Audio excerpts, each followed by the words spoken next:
Cześć, siemanko, ja jestem Remek i witam was w pierwszym odcinku programu Sabotażysta, 5. edycja. Jazda!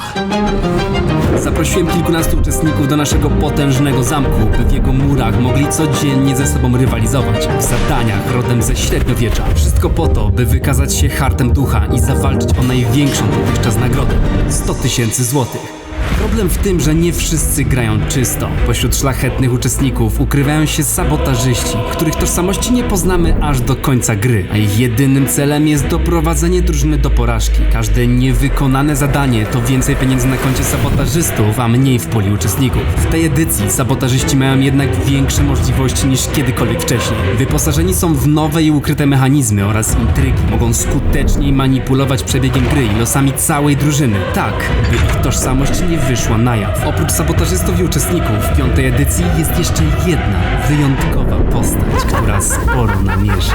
Na koniec każdego dnia odbędą się obrady i głosowanie, w którym uczestnicy muszą odpowiedzieć sobie na jedno, najważniejsze pytanie: kto z nich jest sabotażystą? Uczestnicy, którzy otrzymają najwięcej głosów danego dnia, będą musieli natychmiast dopuścić program. Drodzy widzowie, ten sezon sabotażysty przerósł nasze najśmielsze oczekiwania. Pełen emocji, zdrad i mocnych zwrotów akcji, gdzie zaufanie do innych to tylko pozory, a lojalność kończy się tam, gdzie zaczyna się walka o koronę. Ponownie nadszedł czas, żebyście i wy zadali sobie to jedno bardzo ważne pytanie: kto z nich jest sabotażystą?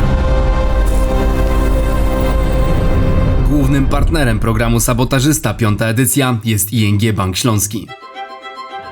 Start sabotażysty, piękna dorożka, mamy grafa, który gra w szachy.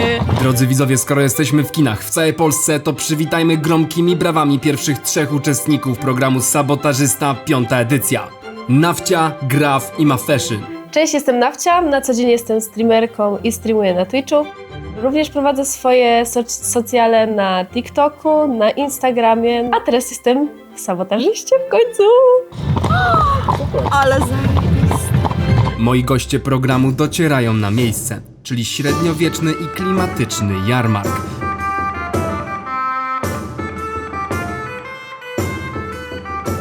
Witajcie. Witam. Dzień dobry. Witajcie!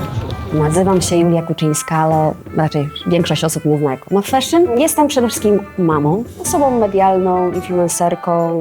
No i mam nadzieję, że fajną dziewczyną i że będzie wam się dobrze oglądało Sabotażystów. Tak, można kupić skóry. Dobra, łucznictwo jest. Topory. W internecie jestem znany jako Graf, pochodzę z Płocka, interesuję się geografią, językami obcymi, gram w komputer, gadam głupoty przed kamerą i w sumie tyle. Nasz średniowieczny jarmark znajduje się w parku Cytadela, największym parku w Poznaniu z bogatą historią. Idealny pod wypoczynek i wczucie się w klimat tej edycji. Dziękujemy za przyjaźń. Dziękuję panu. Witajcie, ja tu sołtysem jestem, witam na naszym jarmarku. Produktów dużo kupować można i poczęstunek będzie za chwilkę dla was. Czujcie się jak u siebie. No ja już wam nie przeszkadzam. Uczestników wrzucam na głęboką wodę i w chwili zejścia z wozu rozpoczynają oni już oficjalnie udział w programie. To są te kości. Nie wiem, Możemy już. na razie nie mamy w ogóle funduszy chyba. A no, mogę coś pożyczyć na nieduży procent. Już niedobrze. Można spróbować? Oczywiście. Poczekaj. Łuk w lewą stronę w ten sposób. W ten sposób będziemy zarabiać jakieś pieniądze. Maybe. Może właśnie mamy wykorzystać ten czas, żeby jak najwięcej teraz skillów załapać. Ej, dobry jest. To mam mi na ręce opuścić, tak? Prawie. Dobra, chcę spróbować. Jeszcze jedna. Śmiało. Wy panie widzę macie talent. Na pierwszy raz nie będę... Zajebiście! Ej, ale... I nawet ten strącony. Dzień dobry. Dzień dobry. Co u pani dobrego? Zioła rano zbierane o brzasku słońca, a zioła mogą być na różne rzeczy. Co musisz schować pod poduszkę swoją? Dobrze. Czy ja mogę cię na chwilę poprosić? Oczywiście. Trochę cienia tu widzę. Możesz mi dłoń swoją podać? Przygód wiele cię czeka. Mam taką nadzieję. Przepraszam. Bądź. Dziękujemy bardzo. Dziękuję pani bardzo. Podczas gdy pierwsza trójka zapoznaje się z lokalną ludnością jarmarku, na teren wjeżdża kolejna trójka uczestników. Ula Kowalska, Suzan oraz Disco Karol. Przywitajmy ich gorąco. Nie, ja myślałam, że jakiś zamek będzie, konia tu. Dzisiaj będziemy się bawić w średniowiecze. Cześć, z tej strony Suzan, możecie mnie znać z TikToka, głównie tam działam również na Instagramie i przyszłam tutaj reprezentować New Gen.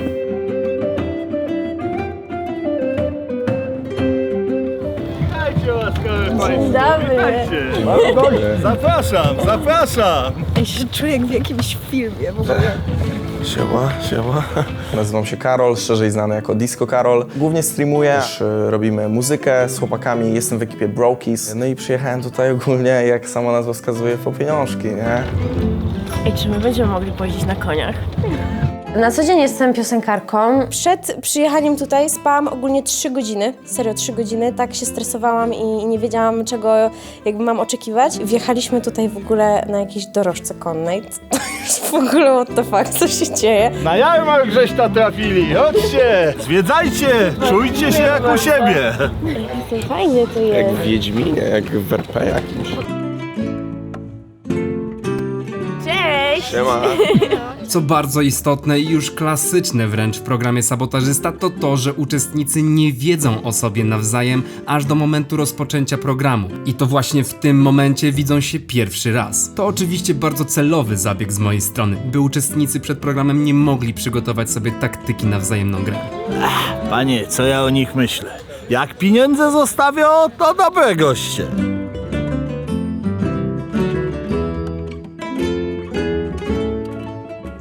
To pan od tego rzucania jest. Tak, oczywiście. Czym chcesz pan rzucać? W czymś łatwym. Okej. Ej, może zbieramy jakieś punkty, czyli ja mam 1 za łuk. Jej! Dobra, to co? To ja chętnie spróbuję. Ja też bym spróbowała zaraz. Wolę to niż łuk. A może po prostu wy dowiedzcie się czegoś innego, nie wiem, pogadajcie z tym płatnerzem i tak dalej. Weźmy kredyt po prostu i zagrajmy w kości. No nie wiem, z tym kredytem. Ja bym tego kredytu nie brała ogólnie. Ale ja mam wrażenie, że ten łuk to w ogóle mi nie puszczy z tej gumki jakby. I musisz rozprostować palce po prostu. Ale to mi... Ej, ja naprawdę... No musisz puścić, bo ty jeszcze nie puściłeś. Okej! Bo mega przypał ogólnie, że ja tego nie mogłam zrobić chyba 6 razy, Okej, nie? to już jest podejrzane, okej. To już jest podejrzane.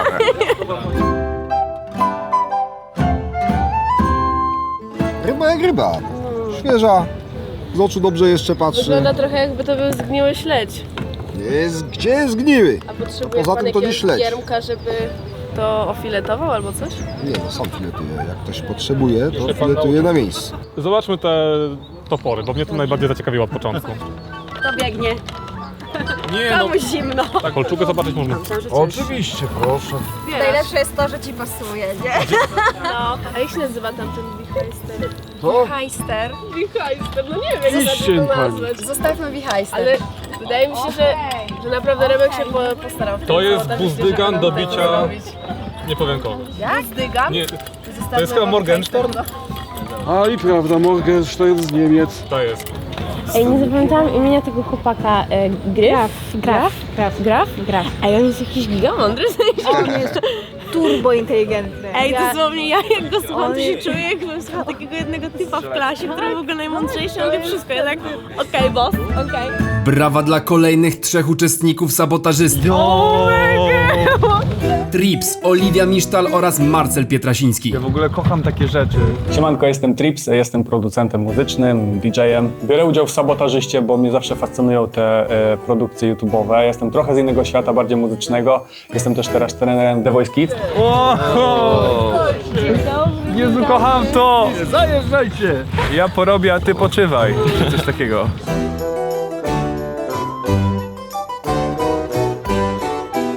No, Ula z modelek jest.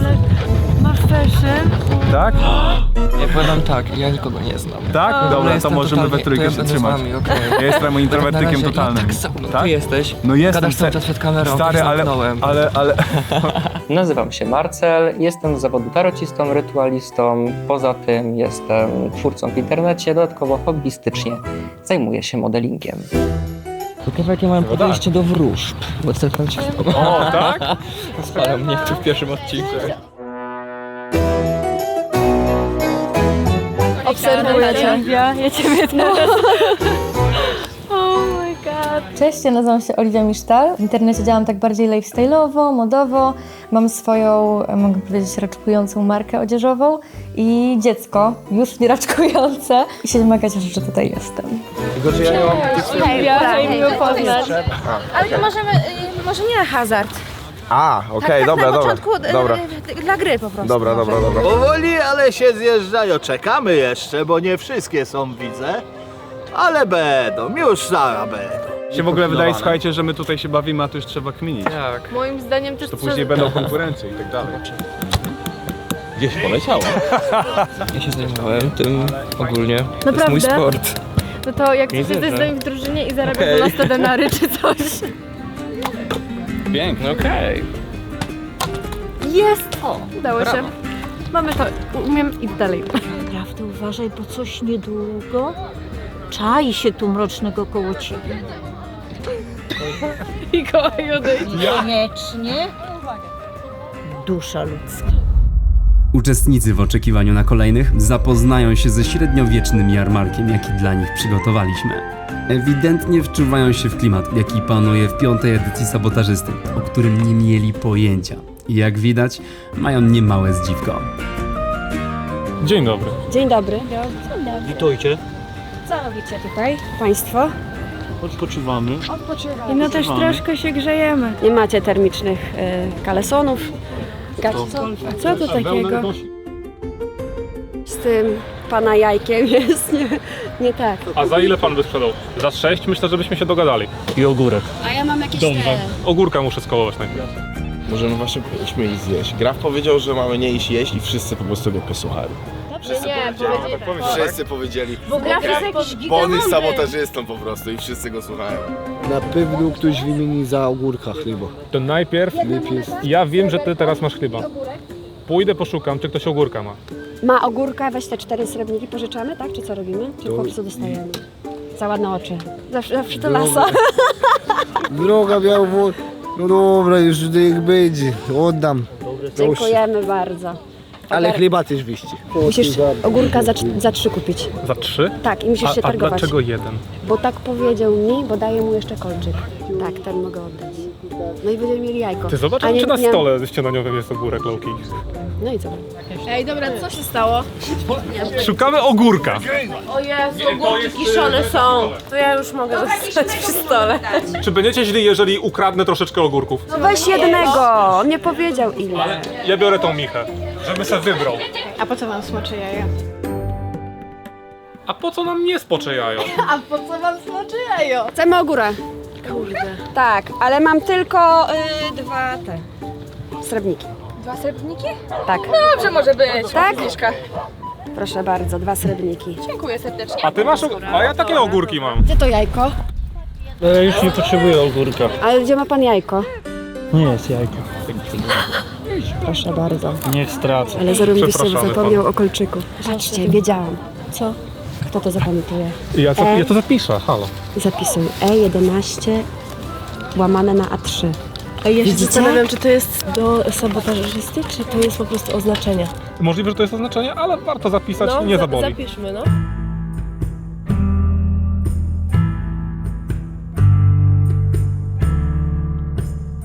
Moja przestrzeń jest. To jest twoja przestrzeń, tak. Ale u ciebie tak ci pięknie z oczu patrzy. Pani Ruth, Ale ty też uważaj na siebie. będę. Nie każdy jest Ja dobry. mam w kieszeni zawsze przygotowane. Ty bądź przygotowany. O, to jest bardzo też i dobre. Takie dziwne mam wrażenie, że coś was spotkać może. Do widzenia. Na jarmarku zaczyna się robić coraz przytulniej, ale ale to do czasu. Przywitajmy gromkimi brawami ostatnią trójkę uczestników programu Sabotażysta. Papito, Pasha Biceps, Way of Blonde oraz Wojtek Gola. Cześć, jestem Wojtek Gola. Możecie kojarzyć mnie z wielu projektów, które tworzę. Na co dzień jestem influencerem, biznesmenem, łączę te dwa światy, a przede wszystkim dobrze się przy tym bawię. Ja całe życie taktycznie, jak w Counter-Strike. Siemanko, nazywają mnie Pasha Biceps albo Papito. Jestem MVP Majora, najważniejszego turnieju counter-strike'owego na świecie, kilkukrotnym mistrzem świata i Europy i przede wszystkim jednym z najlepszych graczy na świecie. I to tyle, moi drodzy. Nazywajcie mnie Papito albo Pasha Biceps. Ej, Pasha jest lecz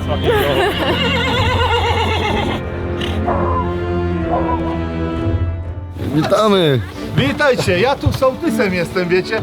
Na tym naszym jarmarku witam, ale najlepiej do stołu od razu, bo tam ciepłe jedzenie już na was czeka. I bardzo dziękujemy ślicznie. Pozwiedzacie. Przywitamy się może. A no, jasne, jasne. Hello. Cześć, cześć Wojtek. Siemka, jestem Karola, chociaż możecie mnie kojarzyć bardziej jako Way of Blonde. Tworzę content w internecie, głównie z moją żoną, więc pewnie bardziej z tego mnie kojarzycie, ale jestem też trenerką personalną sportów walki. Do stołu zapraszam. Zapraszam, czym chata bogata. Ja byłam mega głodna, więc już się mega cieszę, że już jemy. Początek był taki, że chciałam wszystko sprawdzać. Do wszystkiego miałam podejrzenie. Sprawdzałam każdy zakamarek, wszystkie talerze podnosiłam, sprawdzałam, czy nie ma numerka albo jakiegoś innego znaczka. Moi drodzy, jakieś numerki może macie pod talerzami, bo ja na przykład mam C2. C2, B4 to chyba jest możliwe. Drodzy widzowie, mamy już komplet uczestników, więc możemy uznać 5. edycję Sabotażysty za oficjalnie rozpoczętą. Póki co atmosfera jest sielankowa, więc mają jeszcze chwilę, żeby się lepiej poznać.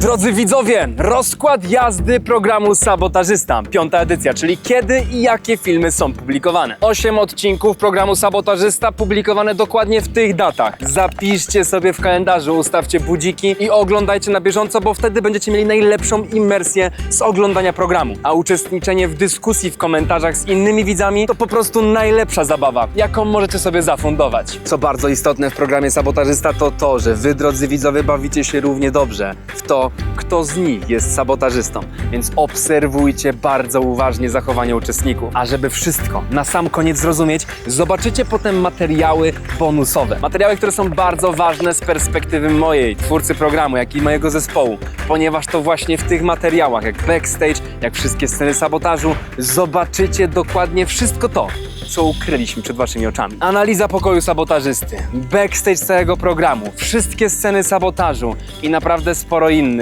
będziecie mogli zobaczyć tuż po emisji całego programu. A najważniejsze, czyli to, kto z nich był sabotażystą, dowiecie się w odcinku finałowym. To właśnie w nim będzie całe zwieńczenie programu. Nie owijając w bawełnę, drodzy widzowie, te bonusowe materiały to mam nadzieję, że kluczyk do waszych serduszek, bo postaraliśmy się bardzo w tej edycji i mam nadzieję, że to docenicie. Subskrybujcie, lajkujcie i zapisujcie te daty.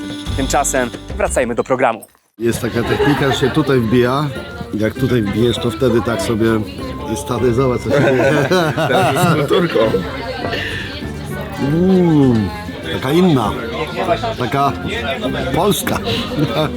Cały klimat w ogóle, jaki tutaj jest, wiecie, średniowiecze, te zbroje, rycerze, tutaj staropolskie dania, no to jest coś, w czym się dobrze czuję. Mam nadzieję, że będzie tutaj dużo wyzwań, dużo przygód. Poznam ciekawe osoby, że będzie się działo, bo to jest najważniejsze. Po to tutaj jestem. Ej, atrakcje są.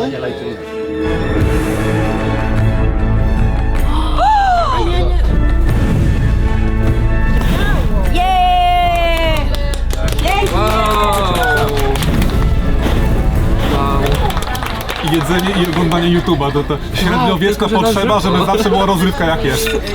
Podczas gdy nasi uczestnicy smacznie wcinali śniadanie o poranku, doniosłe krzyki z oddali zagłuszyły gwar.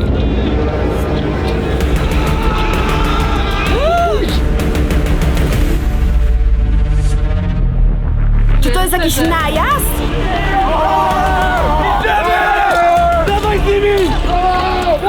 O Matko Boska, wpłynie! Wpłynie!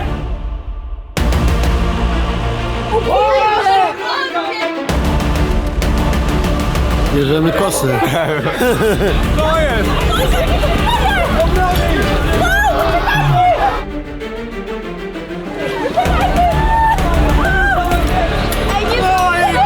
Chodziłem na ucznictwo, więc ja tam mogę postrzelać, nie?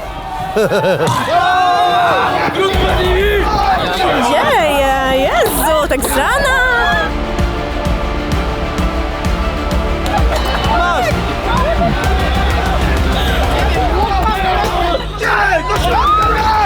Raz do środka, zostaw to! Już, raczej!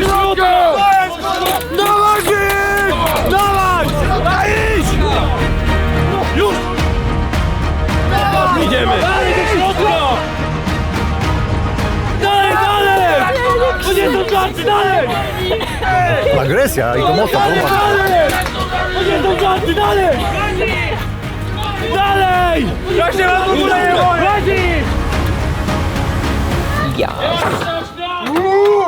Ja po lewej, ty pod też lewej. Rasujemy ich. Ja.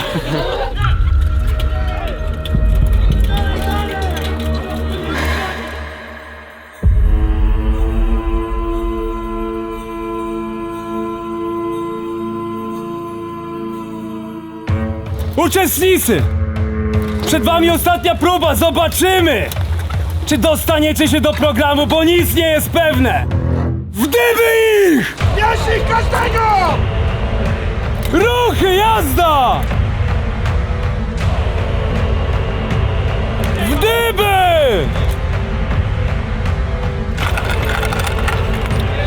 Zestresowałam się, chce mi się siku. W ruchach będziesz miała mnóstwo czasu. Już ten jedź! Już! Hej, ała. Ma boleć! Ma boleć. Mamy to! Już! Tempo! Złapani, co by za lekko nie było. To w końcu sabotażysta, drodzy widzowie. Co tu się odwala? Drodzy widzowie, lord jak to lord musi mieć swoich pobratymców, z którymi może wychylić antałka. Wygooglujcie se. Przywitajcie naszych szlachciców Glęca i Szumiego.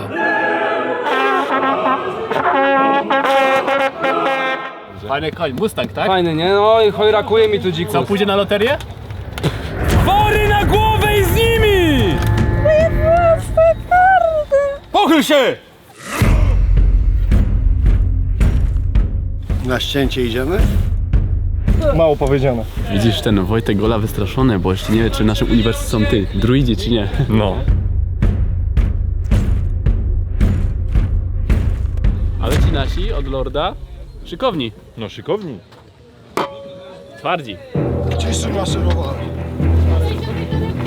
Cisza! Cisza?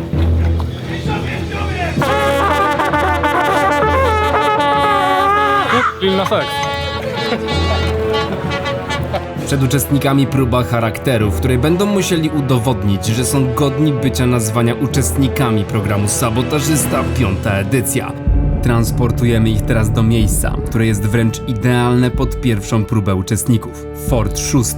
Jeden z XIX-wiecznych fortów twierdzy Poznań. Kluczowy element historycznego systemu obronnego miasta. Dziś pełni on rolę muzeum, które serdecznie polecam i jest naprawdę warte uwagi. Ale nas dzisiaj interesują przede wszystkim lochy tego obiektu.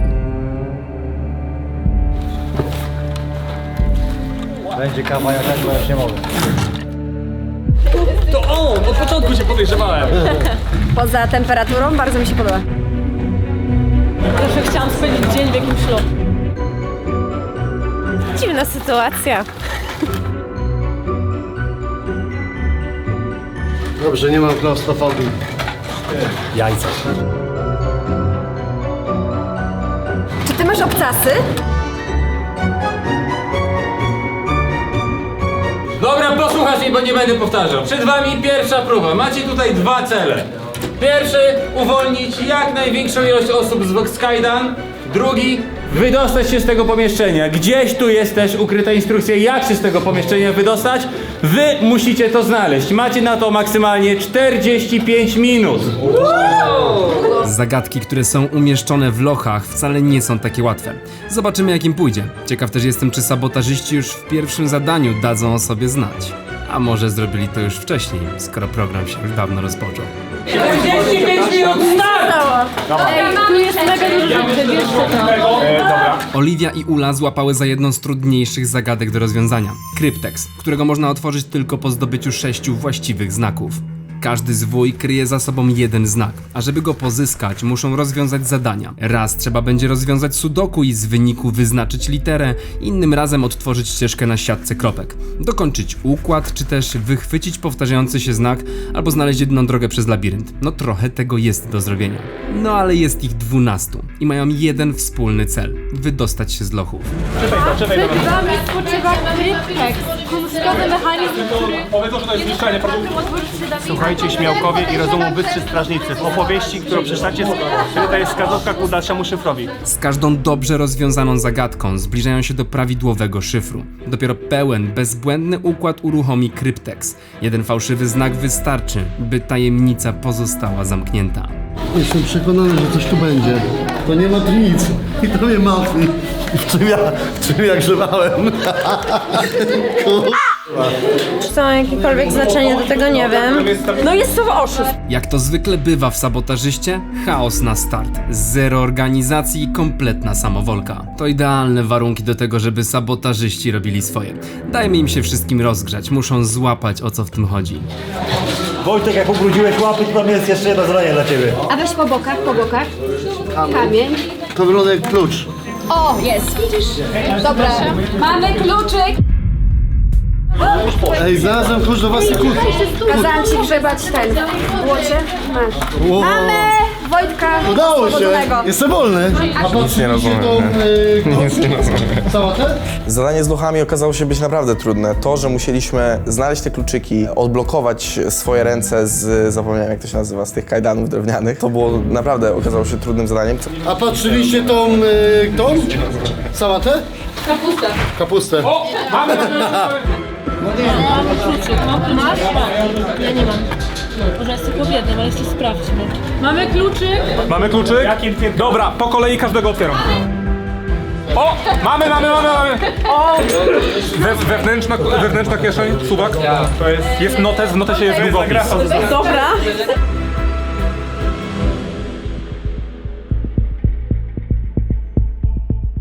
I skąd wiadomo, do kogo jest kłódka? Teraz. Spróbuj. Tutaj na duo polecieliśmy. Jak teammate, zobaczymy. Jest! Zajebiście. Dobra, wyszło. Coś jeden jest, czy nie? Tam wszędzie są klucze. Nie, tu nie. Tak nie? Jest. Nie pasuje, no nie pasuje. Nie pasuje? Znaczy, kręci się, ale nie otwiera. One powinny nie dostawać do tych kluczek. A ja? To jest to samo chyba. Jest. Dobra, mamy. Dzięki. Ej, sprawdźmy, bo jeszcze oni mają. W sabotażyście nic nie jest oczywiste. W lochach znajduje się celowo więcej kluczy niż kłódek. Jeden klucz może pasować do kilku kłódek, dlatego bardzo istotne, żeby uczestnicy dokładnie przetestowali każdy z nich. Ciekawe, czy na to wpadną. Dobra, to ja idę sprawdzić, czy innych otworzę. Ej, czemu tutaj nikogo nie ma w tym pomieszczeniu? O co chodzi? No trzeba jakiś led. O, no i... Czemu? To jest przecież na widoku. Ja pierdzielę. Ktoś tu przyjdzie. A co jest potrzebne?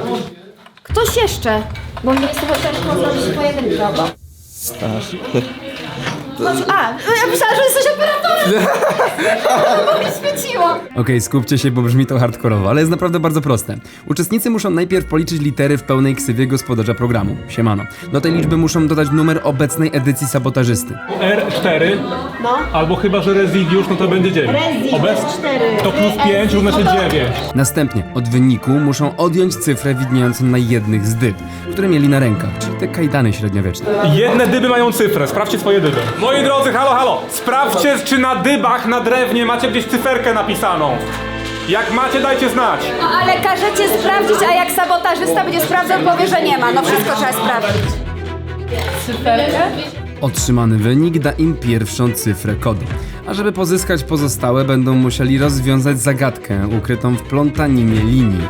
O! O Kurde. Zawsze patrzy się pod spód. Podążaj za linią, a poznasz kod. Wymagane będzie pełne skupienie, bo to jedno z zadań, które może zabrać im najwięcej czasu w lochach. A to wszystko na start programu. Zobaczmy, jak sobie poradzą moi uczestnicy wrzuceni na głęboką wodę na dzień dobry. Gdy od liczby graczy 12 odejmiesz wynik działania z boku tej skrzynki, czyli 12 minus 8 to jest 4, cyfrę pierwszą otrzymasz. Głowa mnie boli od tego się. O, myby wolność.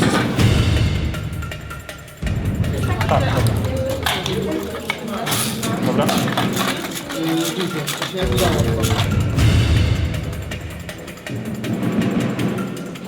Mi się wydaje, że to masz do swojej kłódki, wiesz? No. Bo ona też jest zielona. Voila. Jest. Jesteś wolny. Uczestnicy muszą znaleźć nie tylko klucze potrzebne do wydostania się z dyb, ale także klucz do krat, za którymi ukryliśmy informacje pozwalające opuścić lochy przed upływem czasu. I większy potrzebny. Tu coś odstaje? Nie, więc się nie rusza. Właśnie tu się nic nie rusza, nie?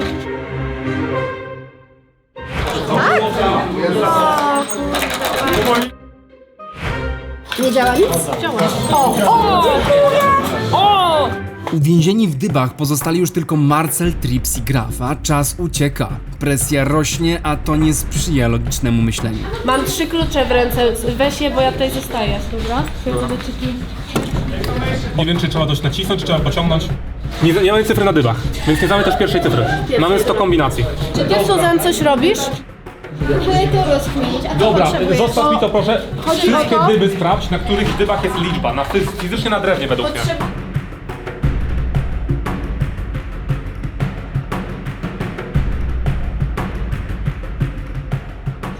Jest. To jest 7. Tylko 7 znalazłam. To też niemożliwe, one się czasami zacinają te kłódki. No nie, brakuje nam w takim razie jeszcze. No tak. No. Jeszcze będzie otwierana jedna. 4, 7 kluczy. 7 kluczy. Z Jarkiem Paszą i właśnie delikatnie z Tripsem, no i z Wojtkiem Golą rozkręcaliśmy te śrubki, z których wyjmowaliśmy potem z tych szklanych rzeczy, wyjmowaliśmy kluczyki, więc na coś się przydałem. Dobra, dawaj ten kluczyk. Ten jest jakiś ważniejszy, są dwa. O, jest. Jest? Boże, jak się cieszę. Boże, kocham Cię, dziękuję. Przytul mnie. O. Kurde, no to się otwierało. Ja się naprawdę boję, że jeżeli wszyscy ludzie, którym dyb nie otworzymy, odpadną po prostu. Ogarniemy, stary. How dare you, jak możesz tak mówić? O, otworzył się, proszę. Dziękuję. Nie, no ja jestem ostatni. Potrzebujesz jeszcze swoje, czy już nie? Dwa swoje. I teraz tak, tutaj jest sudoku, czy jestem dobry w sudoku? Tak też myślałem. Starałem się trochę ogarnąć to po swojemu w trakcie całości i zebrać ludzi, jakoś rozdelegować te zadania. O co tu chodzi? Sekret odsłoni się, jak umysł otwarty zachowa. Ale ja mam otwarty umysł, medytuję codziennie. Ale no nie wyszło. Zostało 25 minut! Metodą prób i błędów to właśnie Karolinie udaje się otworzyć kraty do zamkniętego pomieszczenia. Ej, mam skrzynkę jakąś. Ze złotych znaków złóżcie tajemne hasło, a gdy je strażnikom wypowiecie, wrota przed wami same się rozerwą. Ej, ze złotych znaków złóżcie tajemne hasło. Złote były na kółkach. Tak. Ja mam I, albo Ale kto miał złote? Ja mam złote Ja miałem L, złoty. Złote L, złote I. Stresuję mnie to strasznie wszystko. I słuchajcie, zaczyna się na L, a ostatnia S. I po łacinie to jest. Kto miał złote litery na kłódce? Ja? Litera jaka? A. Librus. Coś na L i S. Pierwszą literą jego L, a ostatnią S. Moje przypuszczenie jest takie, że klucz do moich dyb są w środku tej łamigłówki, jak jej nie rozwiążemy, to odpadnę, więc kocham, pozdrawiam. A co jeżeli to Graf jest sabotażystą? I on mi powiedział 7, żebym tego nie otworzyła. Od niego się zacznie. On ma L złote na kłódce. Ja? O Tak, Jezu, to tak. trzeba po kolei jechać z Kłódki! Gdzie są kłódki wszystkie? Ty masz L. I to są ostatnie ma być kłódki. S, tak? Tak, to są te literki, które widzieliśmy wcześniej. Ale fajne. Oh shit. Letarbis. To brzmi łacińsko. Ale byłoby... Liberum to jest wolność. Libertas! Libertas to jest wolność w łacinie. Graf właśnie odgadł hasło, które muszą teraz tylko podać strażnikowi, aby ich wypuścił. Komunikacja będzie kluczowa. W końcu Trips przeczytał treść zagadki, którą rozwiązał Graf. Ze złotych znaków złóżcie tajemne hasło, a gdy je strażnikom wypowiecie, wrota przed wami same się rozerwą. Trochę nas Rezi przecenił, jeśli chodzi o to pierwsze zadanie. Też był duży chaos, nie wszyscy się znają, nie wszystkie rzeczy były odnajdywane w tym samym momencie, więc najpierw jedno dochodziło, potem drugie dochodziło. No trochę daliśmy ciała. Ja ogólnie w tym nie pomagałem. Szczerze, gdybym oglądał mnie z trzeciej osoby, to bym powiedział, ten Disco Karol to chodzi, snuje się i nic nie robi, ale ja serio nie wiedziałem, za co się zabrać i nawet nie chciało mi się pomagać im w tym labiryncie. Takie mam literki. A weź sobie sztureczkę. To strzeż, bo mi... Najbardziej chyba podejrzewam tego Karol, Disco Karol. Młodzik jest, powiem wam, tam się za dużo nie odzywał tutaj i w pewnym momencie coś tam próbował mi pokazać tutaj, coś chciał zagadać i to mi nie pasowało. Wypatrzyłem go, myślę, że nawet nie wie z kim zadziera. Ja to tak, kręciłem kłódkę z śrubeczki od buteleczek i więcej nie dam rady zrobić. Moje zadania nie są intelektualne, moje zadania są fizyczne głównie. No. Latamy, robimy! Narysuj układ kropką 4×4 w kształcie kwadratu o takich samych odległościach. Od kropki w drugiej kolumnie i pierwszym wierszu narysuj pod kątem 45 stopni prostą linię od najbliższej kropki w kierunku lewego dołu. Obróć układ o 90 stopni w prawą stronę od kropki, i będzie tylko punkt do kropki w lewą stronę.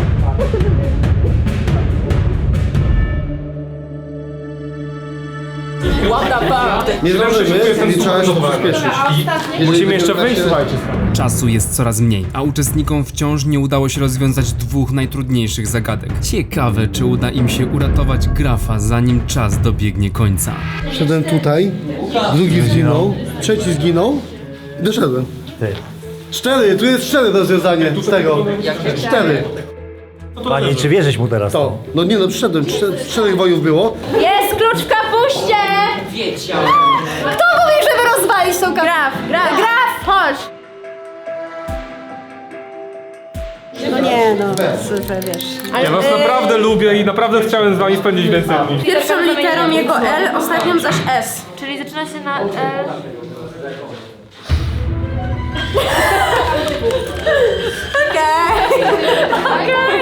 Robisz to bardzo długo i wolno. Bardzo mi się to nie podoba. To jest masakra, ja nie wiem. To jest mega podejrzane. To źle wygląda. 1, 3, 3, 3, czyli A, C, E, G, czyli 13, 13, A, B, C. Wojtek tak szyfruje, że on... A, B, C, D, D, E, F, G i J. Dobra, J, J, J. A, B, C, D, E, F, G i J. Tu jest J, czyli T to jest J. Napisz J. Zamiast T, J. Jednego kurczaka, grafa. Ja uważam, że ktoś wszedł tu tak sabotaż i ktoś skrócił. No właśnie. O! Żartujesz. Jest. Żartujesz. Jest. Żartujesz. Jest. Znaleźliśmy Ej, chcecie klucz, ale nie sprawdzić, pasuje. żeby nie było, że Albo ja znaleźliśmy, źle. albo ktoś schował. Był skitrany w siano. Nie chodzi. Przepraszam widzowie. Starałem się. Powiem wam tak, zajebiście było wam zajebić programem. Co? Weź. No ja ciągłam dyby. 773. Co to do cholery jest? Wygląda To się jakby się nie cofnę. otwierało.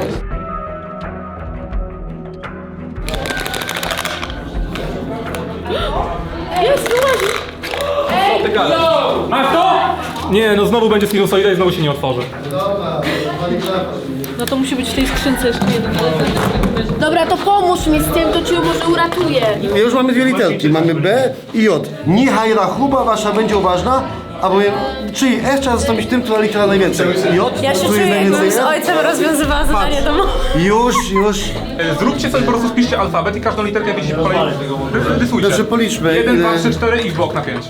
Tak. Po prostu policzmy. Czego dużo widzisz tu jeszcze? Dobra, S jest 20. 20? No. No to zajebiście. Szczerze zajebiście. No to by się zgadzało. Byszy, bysy.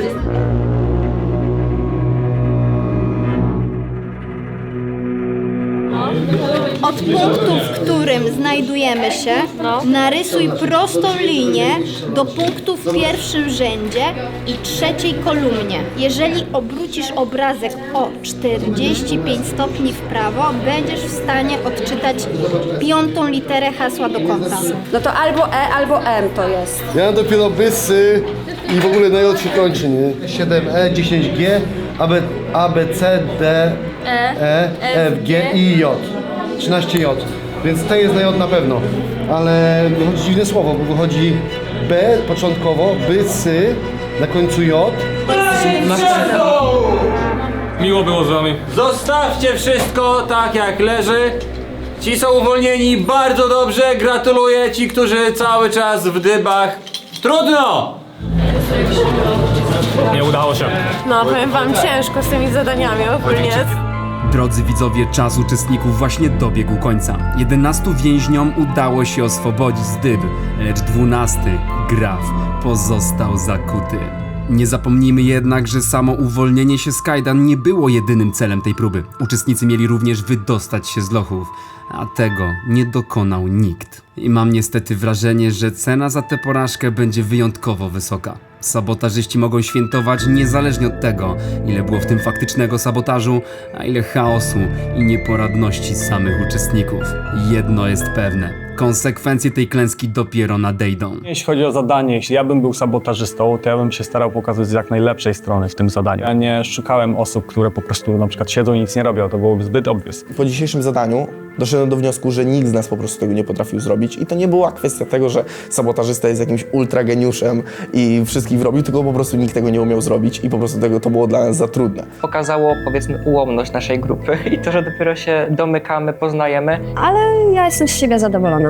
Raczej każdemu pomogłam i znalazłam klucze i ułożyliśmy wspólnie to hasło z tych kłódek, ale w sumie nie wykorzystaliśmy go. No i właśnie dzięki temu zadaniu też mam swoje pierwsze podejrzenia co do tego, kto może być ewentualnie sabotażystą. Doszedłem do wniosku, że ja nie będę typował nikogo po tym, jak zachowywał się na zadaniu, bo wtedy musiałbym też wytypować siebie. No, zadanie wyszło jak wyszło, czyli nie wyszło i klamrą, myślę, będzie powiedzenie, że jaka ekipa, tak zakończone zadanie. Były klucze, które otwierały kilka kłódek, a były klucze, które nie otwierały niczego. Graf nie może odpaść. Nie, Tak, to prawda. Będzie jeszcze okazja Cię uratować. A ty masz takie informacje? Nie, ale wierzę w to. Klucz, który uwolniłby Grafa, był cały czas pod nosem uczestników. Czy to możliwe, że przez całe 45 minut nikt nie zwrócił na to uwagi? Czy ktoś może celowo nie podzielił się tą informacją? Słuchajcie, jaką ma aurę Papito Paszaja? Może ja strzelę i Ty powiesz... I Dobra, dawaj. A mi się wydaje, że może jakaś fioletowa? Właśnie Cię to powiedzieć. Ja też! Nie! Ale chciałem powiedzieć fioletowa. Słuchajcie, tu mamy wszystkich widzę wróżbitów. I co to znaczy? Fioletowa mówi o wysokiej świadomości i znasz siebie bardzo dobrze. Widać to po prostu w twojej energii. A ja? Ty tu masz czarną. Ja mam czarną? Nie, taka szarawa. Szara Kurwa, mówi kurwa, o tydzień lecę, słabej fuck. energii. Słabej? Za tą szarą aurę to Szara aura to jest... wiesz na kogo głosować. Słyszałeś, Karolek, co mi powiedział? Byłam urodzona pod szczęśliwą gwiazdą. Ja to chyba pod latarnią. Ja czekam tylko, aż zobaczymy kogoś z czerwoną. A co to znaczy? To będzie nasz impostor. Nie wiem, czy ludzie podchodzą jakby ironicznie, czy trochę prześmiewczo, ale ja po prostu bardzo lubię, jak ktoś się czymś jara. Jakby nikomu nie szkodzi ten tarot, więc jestem ciekaw tego, co ma powiedzieć, nawet jeżeli mogę nie wierzyć, że to jest święte, tak? I to jest, co istnieje. No, ja czuję, że tutaj naszych sabotażystów będzie przeważająca ilość kobiet. To jest dla mnie. Ej, po co nam pokój sabotażysty, jak mamy tarota? On będzie dla mnie dużą przewagą podczas całego programu, ale generalnie w programie będzie jakaś sytuacja, która zagrozi komuś. Co wierzysz w Taury? Ja? No. No ja korzystam. Jeżeli nie wypadnę teraz, to będzie jakieś zadanie, żeby mnie uwolnić, a jak nie, to wypadam jutro. Dobra, kto jest sabotażystą? A myślałam, że was złapię. Tak sprytnie. A myślicie, że tutaj jest? Ja myślę, że tak. A ciekawe, czy jest 2 czy 3. 3. Ja czuję 3 od Zakładam, początku. że jest 2 i ewentualnie później doda jakoś w połowie. A jesteś w stanie da się. wywrócić, kto jest sabotażystą? Tak, i zrobię to wieczorem. Naprawdę? I nam nie powiesz. Będziesz nam obcinać Nie powiem włosy? wam. Uczestnikom udało się wydostać z lochów. Poszło im naprawdę nieźle, dlatego zabieram ich w pewne wyjątkowe miejsce. Do Centrum Kultury Zamek w Poznaniu. Czyli inaczej Zamku Cesarskiego w Poznaniu. Przepotężne miejsce, w którym czeka uczestników niespodzianka.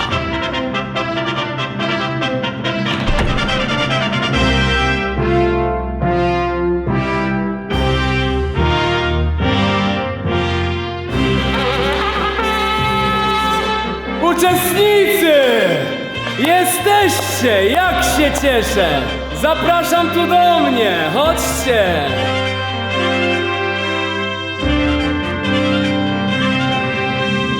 Kochani, przerwaliście nam w balu, ale to bardzo dobrze, bo na was czekałem. Nudziła mnie już ta nasza szlachta. Cieszę się, że jesteście. Wreszcie oficjalnie mogę was przywitać w programie Sabotażysta. Szlachta! Dziękuję. Klimat, jak sami widzicie, nietuzinkowy. Umyślnie was nie uprzedzałem. Kochani, jesteście już tu razem z nami. Bardzo się cieszę. Trzeba przejść do pasowania, jak na rycerską tradycję przystało. Zatem będę wywoływał każdego z was i Lord Rezigioro będzie mógł wam wreszcie wasz herb przypisać. Cieszę się niezmiernie. Dobrze, Glencuś, kogo my mamy na pierwszy rzut? Lady Olivia, zapraszam. Pasuje cię? Przeszłaś test? Witamy cię w gronie uczestników programu Sabotażysta. Ale super, dziękuję bardzo. Proszę bardzo. Każdy z uczestników otrzymał specjalny artefakt. Własny rodowy herb. Niegdyś wielkie wyróżnienie i przynależność. Ale czy ma taką samą wagę też w dzisiejszych czasach? A w szczególności w programie Sabotażysta. Sir Marcel! Zapraszam! Gratulacje! Sir Wojtek Gola. Sir Trips. Jaśnie panie. Sir Graf. Gratulacje! O, ho, ho! I ty tu chyba musisz się na chwilę zatrzymać, przyjacielu. Co się stało? Słuchaj, bo są takie klucze, co otwierają wiele kłódek. Ja mam kłódkę, którą nie otwiera żaden klucz. Żaden? Żaden. Na szczęście jesteś u Lorda. Wybaczę ci to. Dziękuję ślicznie. Poproszę klucz. O kurde, ja nie mogę. Kochani, gratuluję wam wszystkim i witam w programie Sabotażysta 5. edycja!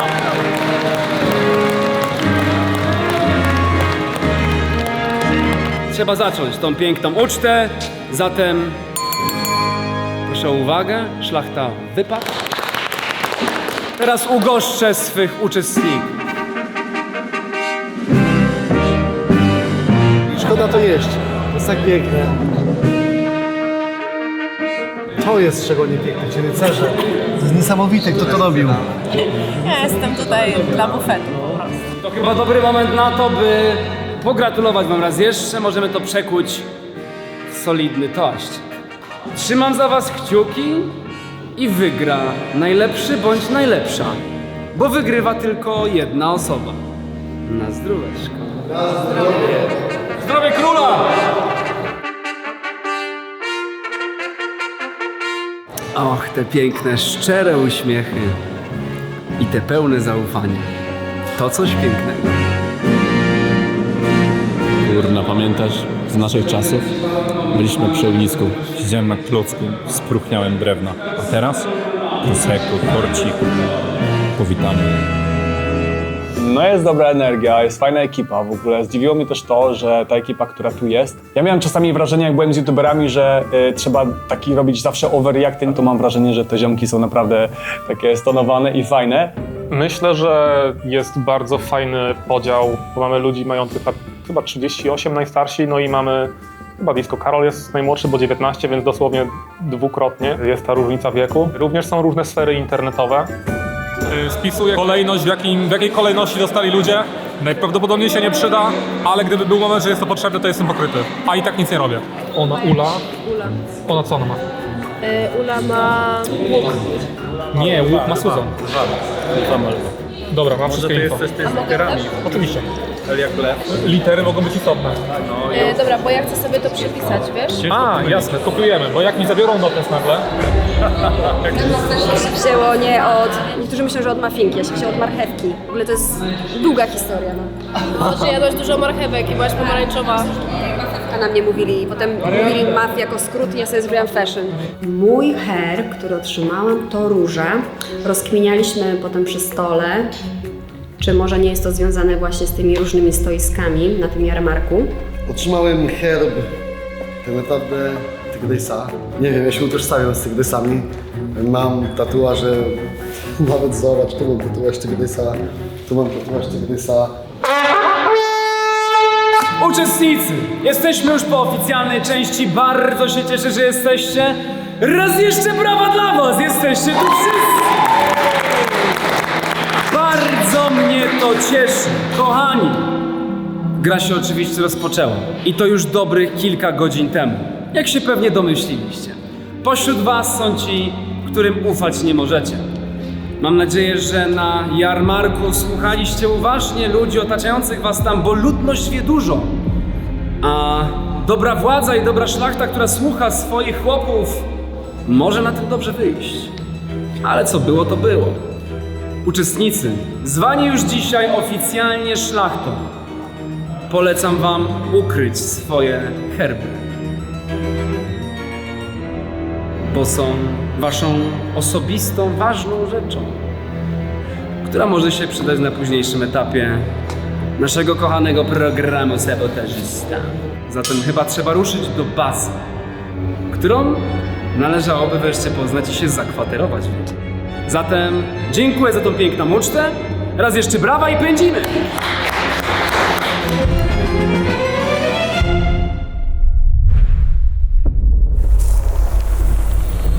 Ja dostałam herb z takimi młotami i mam nadzieję, że nie będę przydzielona tego zadania, które było na samym początku na jarmarku, czyli właśnie rzucanie młotami.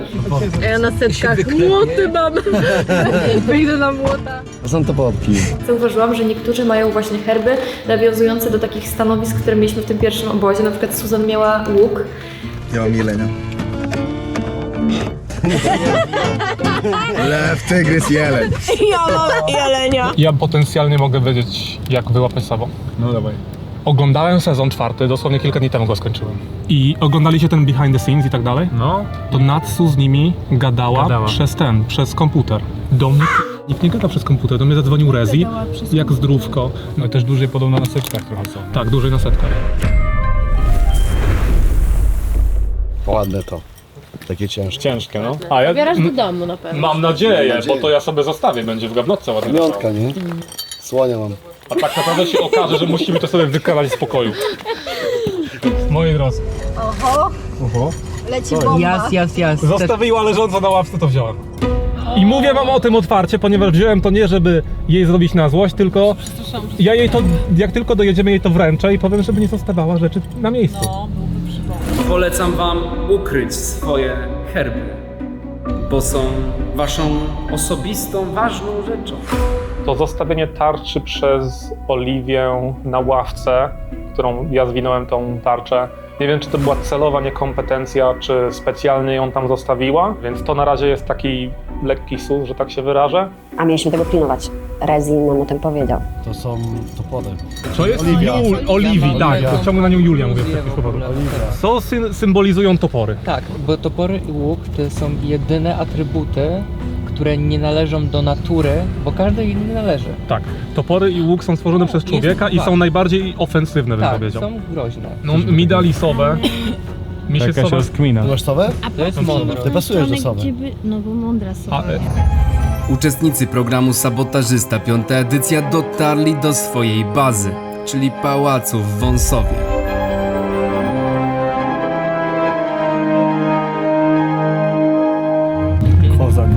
kozak. Wow, dobra, that's beautiful. Ej, crazy! Ja z moimi dziewczynami na 3-dniowym wyjeździe. Babski wyjazd!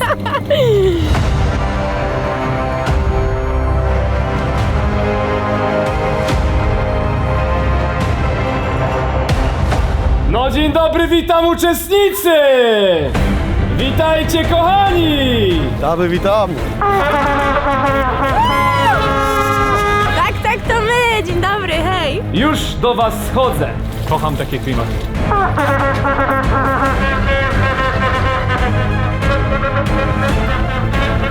Świetnie grają, naprawdę. Witam was w waszym nowym domu. Drodzy uczestnicy, znajdujemy się w Pałacu Wąsowo, zwanego przeze mnie zamkiem, bo tak potężnie wygląda. Macie walizki, macie wszystkie rzeczy, bardzo mnie to cieszy, ale zostawicie je teraz, po to, żebyście zobaczyli, jak wasza baza wygląda. W Pałacu Wąsowo i ja jestem zauroczony, manifestowałem dosłownie weekend w takim miejscu, ale nie o takim standardzie, jestem zakochany w tym miejscu. Drodzy uczestnicy, no brakuje bardzo podstawowej, bardzo ważnej rzeczy, przez którą się tu też znajdujecie, czyli kasy. Zaraz wrócę, muszę ją przynieść.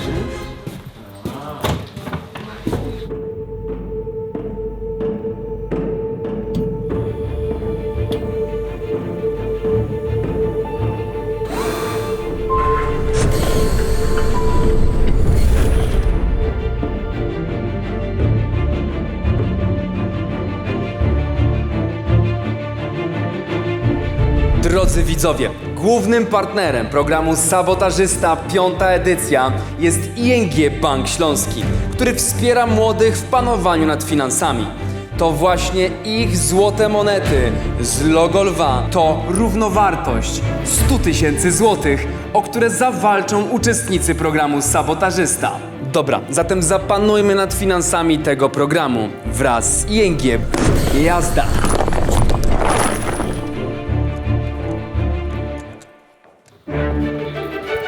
Już jestem. Byłem w skarbcu naszego zamku. Trochę ciężkie to jest, muszę przyznać. Bo gracie, tym razem wyjątkowo. Ponieważ jest to 5. edycja, 100 000 złotych. Zazwyczaj było to 50 koła, ale tu niespodzianka, no lepsza stopka niż 5 dyszek, nie? Pula do wygrania 100 000, no nie powiem, że nie. Oczka mi się trochę zaświeciły. Trochę mnie to zmotywowało. Fajnie, nie będę narzekać jak wygram. Nie nastawiać na kasę, bardziej na dobrą zabawę, a przede wszystkim na zwycięstwo. Problem tylko, że jedna osoba wygrywa, nie klika. Niezależnie od tego, kto kim jest. Pytanie tylko, kto najwięcej tego hajsu tutaj wyrwie na pulę uczestników bądź sabotażystów. 100 koła jest w grze. I w tym pierwszym zadaniu do wygrania było już aż 11 000 złotych. Każdy uczestnik i każde uwolnienie się uczestnika to 500 złotych. Zatem całkiem sporo już zarobiliście. Bo 5500. Gratulacje uczestnicy! Spoko wam poszło. Problem tylko w tym, że brakuje jeszcze pozostałych 5500, bo nie wydostaliście się z lochów. Zatem pula dzisiejszego zadania dzieli się na bardzo dwie równe pule, czyli po 5500 złotych. Sabotażyści, gratulacje!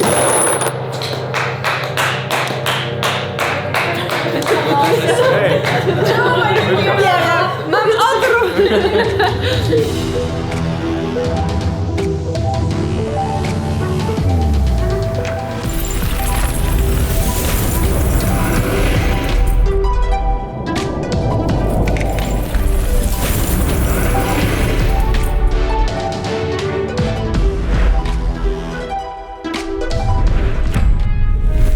Nadeszła pora, aby pokazać uczestnikom i wam, drodzy widzowie, wnętrze naszej pięknej bazy.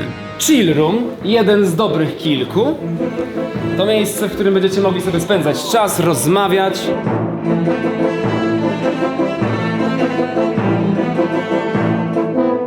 Stronicowy papirus. Chciałbyś na się przedstawić, że nie jesteś sabotażystą? Podpiszemy. Ja nic nie mówię. Piękny obraz. To jest chill. Zapraszam dalej. Kolejna przestrzeń do chillu dla was, uczestnicy. To główna przestrzeń wypoczynku uczestników programu Sabotażysta 5. edycja. Ja jestem fest zachwycony, naprawdę. Taki pałac się nam trafił. Wąsowo, muszę przyznać, zrobiło robotę. Ja mam teraz motywację, żeby nie odpaść w pierwszym odcinku. Do pisania Mercedes. Podoba mi się serio. Przestrzenie wspólne w zamku są magiczne, wszystko jest tak doprecyzowane. Przez 17 lat swojego działania w internecie nigdy nie wypuściłem swojego produktu. Pierwszy. To mój pierwszy produkt. Jakby ktoś był bardzo dziękuję. Ej, serio, jestem z niego fest dumny, nie ma czegoś takiego na rynku. Drodzy widzowie, od dawien dawna chciałem wyjść na rynek z własnym produktem, ale nie z kolejnym energetykiem czy innym słodyczem jak połowa twórców. Moja własna marka snaki, czyli Chicken Bitesy i są zajebistym rozwiązaniem na szybkiego głoda. Mają w sobie mnóstwo białka i przyprawę w 3 smakach. Ketchup, zielona cebulka i barbecue. Otwieracie, wsypujecie posypkę i szejkujecie. Voila! Smakuje perfekcyjnie, a co najważniejsze, to czysty polski kurczak. That's it. Ciśnijcie do wszystkich żabek w Polsce i koniecznie spróbujcie. Sami się przekonacie. Ogólnie ta lodówka zaraz się opróżni, nie? Serio. Smacznego! Pierwszy raz testujemy chicken bitesy. Ja mam spicy barbecue, Ula ma ketchup. Nie spodziewałam się, Ale mega intensywny. Ej, szczerze, mega pyszne. Zajebista. Nie zostawiaj tego. Ej, powiem. Ja się o tym zapomniałem. Ale nie, właśnie wiesz co ci powiem, że przed chwilą sobie o tym przypomniałam i głupio mi było powiedzieć, że nie robić problemu, że to Bo to zapomniałam. leżało na wierzchu. Na ławce. Wziąłem i ogłosiłem wszystkim w busie, żeby to nie było i dać dlaczego to dziękuję publicznie. bardzo, dziękuję Bo bałem się, żebyś zapomniał. Dobre smaki są. To ja wezmę tego i jednego się wymienimy. Wymieniamy, no? Ej, soczysty jest, nie? Naprawdę jestem zakochany. Coś, co bardziej powinno was zainteresować, to presja sabotażysty. O, skurczybyk. Drodzy widzowie, pora przedstawić nową mechanikę w Sabotażyście 5. edycji. To co widzicie to presja sabotażysty, czyli naczynie, które będzie wypełniać się cieczą za sprawą sabotażystów. Kiedy presja osiągnie konkretny poziom, uczestnicy poznają zawartość koperty, która jest do niego przypisana. A jak się pewnie domyślacie, będzie oznaczał duże kłopoty dla uczestników. Sabotażyści w tej edycji mają o wiele więcej narzędzi do sabotażu. Spytacie mnie, co sprawia, że presja będzie rosła?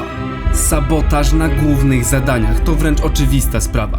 Do tego zadania poboczne sabotażystów, te sekretne, o których uczestnicy i wy, drodzy widzowie, niekoniecznie wiecie. Ale również do tego wszystkiego błędy uczestników czy sama w sobie obecność sabotażystów w programie. To wszystko wpływa na presję. Było zadanie już, nie? Było. Presja sabotażu, która wyniknęła już w pierwszym zadaniu, mimo wszystko pojawiła się. Więc pozwolę sobie przeliczoną już dokładną ilość wlać, która określa to, na jakim etapie presji sabotażu jesteście.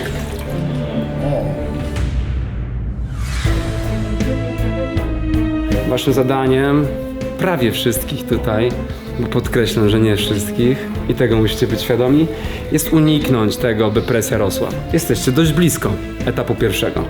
A to dlatego, że zadanie pierwsze nie poszło wam najlepiej. Jakie są zasady, tak trzeba się dostosować. No, może na kimś ta presja będzie wywarta. Szczerze mówiąc, dzisiaj widząc ile tego było, poczułem przytłoczenie. Nie dość, że tam jest większa pula pieniędzy, no to jeszcze są nowe mechaniki. Także jest grubiej, więcej, mocniej. A co bardzo ważne, wam w odcinkach pozostawiam tylko niektóre akcje sabotażu, podejrzane zachowania uczestników, czy też szczegóły, za pomocą których zdradzam wam na waszych własnych oczach ukrytych pośród nich sabotażystów. Ale to nie wszystko, widzowie. Te sceny, których nie mogę wam teraz pokazać w odcinkach, zobaczycie od razu po finale programu w dodatkowych materiałach. Tam rozłożę przed wami wszystkie ukryte karty, a w tej edycji jest ich rekordowo dużo i nigdy jeszcze nie spotkałem się z sabotażem na takim poziomie. A skoro mowa o sabotażu tak szczegółowo, to musicie wiedzieć jeszcze jedno. Czytam wasze komentarze i odrobiliśmy zadanie domowe. Jeśli uczestnicy nie zidentyfikują sabotażystów i dopuszczą ich do finału programu, słono tego pożałują. Kolejna przestrzeń programu Sabotażysta 5. edycja to kolejne miejsce, w którym możecie spędzać czas. I to już ostatnia przestrzeń otwarta dla was, w której możecie spędzać czas. Oczywiście wyjść można. Dobrze. Pięknie i ciepło, to najważniejsze. To prawda. Będąc szczery, zdradzę, że to mój ulubiony widok. Widok na wasze zamczysko. Naprawdę bardzo fajny klimat, no biureczko bardzo ładne, w ogóle cały budynek. No, mi zabiera po prostu dech w piersi i z przyjemnością zostałbym tutaj do samego końca. No, korzystał z tego czasu, bo miejsce samo w sobie nadrabia w kontekście niektórych uczestników. Idziemy do góry, po to, żebyście mogli wybrać swoje pokoje. Muszę przyznać, to przejście w naszym pałacu jest jednym z moich również ulubionych. Wow. Rozejrzyjcie się i znajdźcie siebie! O kurde, ale jakie mam lotki! Trochę mi nos pobuduje, ale jest okej, fajne. O, jaka ma fashion w ogóle. Ej, mega ładne to wyszło, naprawdę. Ja wyglądam jak Giermek. Nie? Albo taki paź. Taki, co miałby rozbawiać króla, nie? Ale to Pasza zajebiście wygląda jak wojownik. Macie 10 minut na rozporządzenie się w pokojach, zgarnięcie swoich walizek z frontu. Dobra, tam pierwszy z brzegu. Randomowy. O, co jest? Co się ciągnie ten pokój jak normalnie, jakie komentarze. Feng Shui tutaj jest trochę dziwne.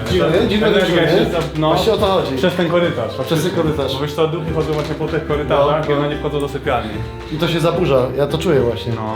Tak jak rycerze kiedyś się myli. A tam na Złotej byłem, to też miałeś taki w sumie długi... Korytarzowy, no. Taki korytarzowy, to tak w twoim stylu w sumie. Może podobny. To jest mój pokój. Jestem sąsiadką z Tripsem. Wygląda fajnie. Udało mi się do tego wszystkiego fajnie zmaterializować sobie swój pokój, bo mam jeden z największych, z widokiem na ogród, z widokiem na taras, z wyjściem, z ogromną łazienką i wanną, a wiem, że nie każdy ma taki pokój. Miejsce na rozciąganie jest. Ja bym brał. Nie zastanawiałbym się, jeśli ci pasuje. Mądre, a nie wiem czy mądre. Nie? Wielko. To czy jest? Co? Update. Ja ci nic nie powiem. Teraz już jakieś wskazówki dajesz. Żadnych wskazówek nie daję. Już jedna osoba zrobiła. Tak? To pozdro. Nie, serio taki pokój wziąłeś? Nie oddasz kobiecie? Jasne. Podwodny. Proszę o opuszczenie mojego pokoju, bo teraz robię get. Witam w moim pokoju. Siemanko moi kochani. Przepraszam cię Wojtek, bo teraz muszę pokazać swój pokój. Siemanko moi kochani. Witam bardzo serdecznie w moim pokoju.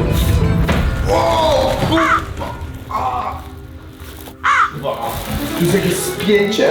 Proszę tylko spojrzeć. Jaki piękny widok. Zastanawiasz się, jak osiągnąć sukces w tak młodym wieku? Młody człowieku, powiem ci, jedyne co musisz zrobić, to zainwestować w mój kurs. To ma najlepszy pokój! Ja! Chodź, masz girl. Okej, To jest jakby syk. ja. Yeah. A łazienka? Masz prysznic, czy raczej wanner dla dwóch? Mam prysznic. Ej, to jest... Ja, słuchaj, dzisiaj możemy sobie zrobić spa time Ja. i po prostu Maseczki. I tu oglądamy film. I tu oglądamy. Okej. To pokój. Nie no. Nie no, może być Nie. szczerze, może być twój. Ale musisz przybliżyć. Podwodny. Jak zobaczyłem, że już są kłótnie, jakieś MTV Cribs'u leciały, bo chyba Disco Karola, to stwierdziłem, że jak już idę na dół po swoje toboły, to wezmę dodatkową walizkę. A ty wiesz, że ty nie możesz nosić? Mogę nosić. Don't be my mother. Nie, no gdzie są jacyś mężczyźni? O, jakiś się trafił. Dżentelmen. Ej, zaimponował mi Graf. Miałem na niego głosować, a on przyniósł walizkę. I wiesz, ja rozumiem, to jest mega miłe, też bym tak zrobił. Ale no, kto by tak zrobił? O, walizka leży, staw, niosę. Wiesz o co chodzi? Bardzo miły gest, doceniam. Dzięki, stary. I poczułem się częścią zadania, bo zobaczyłem, że na dole nikogo nie ma, to wróciłem po jeszcze 2 walizki. Karol! Mam wasze rzeczy? Nie musiałeś brać, ja bym po prostu szedł. No to byś schodził na dół. No trochę tych walizek niosłem. Graf wniósł wszystkim torby. No właśnie. O Jezu, jaki dobry Samarytanin. Może on się stara, wiesz, To jest dziwne, nie? Że będzie wiesz, miał, to jest, ja też tak zrobię oczywiście, ale że widzisz torbę, a mówisz, o wniosę se. Nie, to jest bardzo miłe, ja jakby Mega miłe, doceniam, ale dziwne. gdzie jesteśmy? Nie jesteśmy na koloniach. Jesteśmy w programie Sabotażysta! Ale koniec obrad. Przyszły kobiety, nie rozmawiamy. Już się tworzą pierwsze klany, nie? Żółwik? Dowodny. Dziwnie się robi, dziwnie. Wiesz, o co chodzi? No zobacz. Czujesz? Tak szeptem gadają.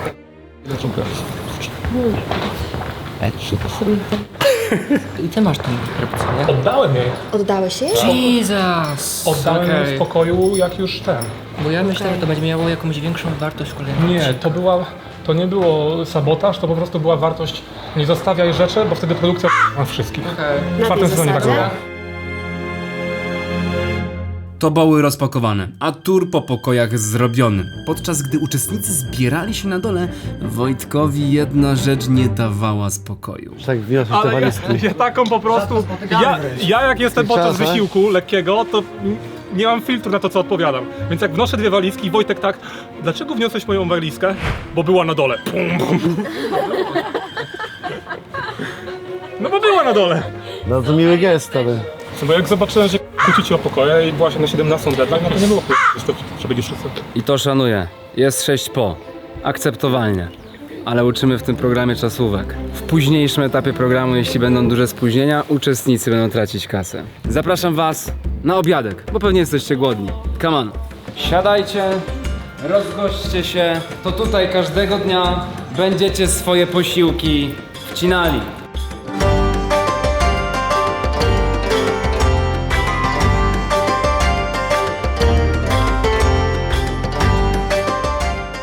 Tu jest chyba już jedna z ostatnich, a mówię chyba dlatego, że tu jest naprawdę dużo przestrzeni do waszej dyspozycji. Bardzo ładne, piękne miejsce tutaj takie. Jestem też ciekaw, czy jest pokój sabotażysty. Bo ja mam jeszcze jedno podejrzenie, że nie ma pokoju sabotażysty w tym sezonie, tylko te wszystkie tipy są wokół już w zamku, bo to jest tak wielkie, że w sumie można byłoby chodzić i rozkminiać. A takie moje podejrzenie, nie wiem. Moi uczestnicy programu najedli się dosyta, ale nie tylko przepysznym jedzonkiem, które zostało im zaserwowane w naszym zamku, Ja już się tutaj odnajdę.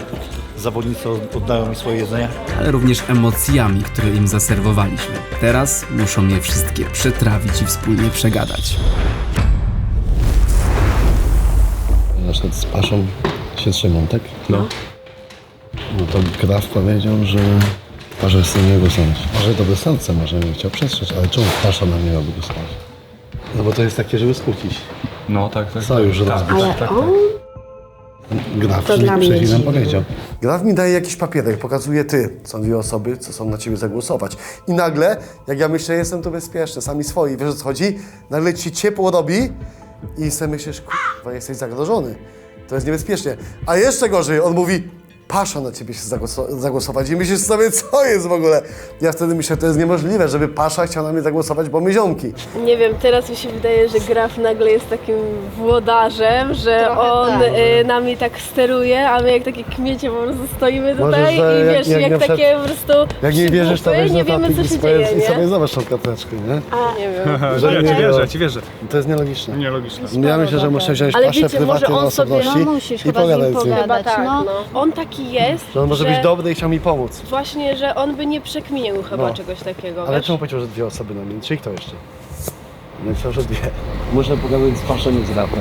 Ale z Paszą i z Grafem? Nie, Tak. nie No jednocześnie. właśnie nie. Skonfrontuj ich No nie, no tylko z Paszą w takim razie. Nie, tak nie zrobię. Graf mu powiedział, że Pasza chce na niego głosować. Więc co zrobił Wojtek Gola? Poszedł do Grafa i poszedł do Paszy. Nie wyobrażam sobie, że Wojtek się w tym błoto paznokciami wleciał jak A, że twoim podejrzanym byłem. Wojtek w tym błocie grzebią, jakoś mi tak właśnie nie zmaga.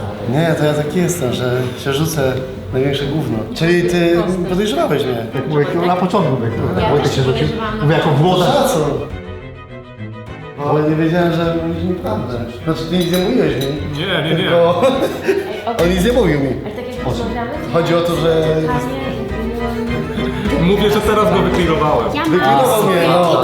Tutaj na obronę Grafa idę skonfrontować, to wchodzę, a Pasza mówi, ty, faktycznie stary, Wojtek Gola wkłada od razu ręce do błota, szuka klucza, znajduje klucz. On mówi, to tak nie zrobił normalnie włodarz, wiesz o co chodzi? Wytłumaczyliśmy to i to też trochę oczyszcza grafa z tego, że mówił prawdę. Jak ty mi powiedziałeś klatkę, to ja byłem przekonany, że ty chcesz paszę. Nie. Żebym ja na nie głosował, że ty jesteś Sabo i mnie podpuszczasz. Nie. Pasza ciebie podejrzewał, jednak według mnie się wyczyściłeś. Spoko, zajebiście. I Pasza również teraz. Ej, ty dla mnie też wyczyściłeś, bo mimo, że chciałeś mi pomóc, to ja myślałem, że albo że jesteś mega szczery wobec mnie, jesteś Ja spoko, jestem mega szczery wobec ciebie. albo myślałem, że może ty jesteś Sabo i chcesz mnie z Paszą skłócić, bo to jest mój dobry ziomek, a mówię, kurde, no chcesz, wiesz o co chodzi? Że ty mnie podpuszczasz, a tutaj wyszło, że rzeczywiście Pasza myślał, że ja grzebię w błocie, ale to dobre, to mocne. To mocne. Sojusz. Czyli mówił prawdę, Graf. Okej. No tak myślałem. Mogła być też taka broń, żeby zdobyć twoje zaufanie. No też. Ja bym nikogo nie skreślała, no bo to jest pierwszy dzień i jakby nie wiadomo, to ma jaką taktykę. Może jego taktyką jest to, żeby właśnie przymilić się do ciebie z jakąś jedną rzeczą, tak, żebyś to mu zaufał i na przykład Masz już ma rację. safe, wiesz. A dowiedzieliście Masz się rację. drugiej osoby, czy nie? Okej. Ale jedno mnie tutaj zastanawia. Graf powiedział, że są dwie osoby, napisał, są dwie osoby, które chcą na ciebie zagłosować. A druga osoba nie wiem kto. No to jest jedna osoba czy dwie, wiesz o co chodzi?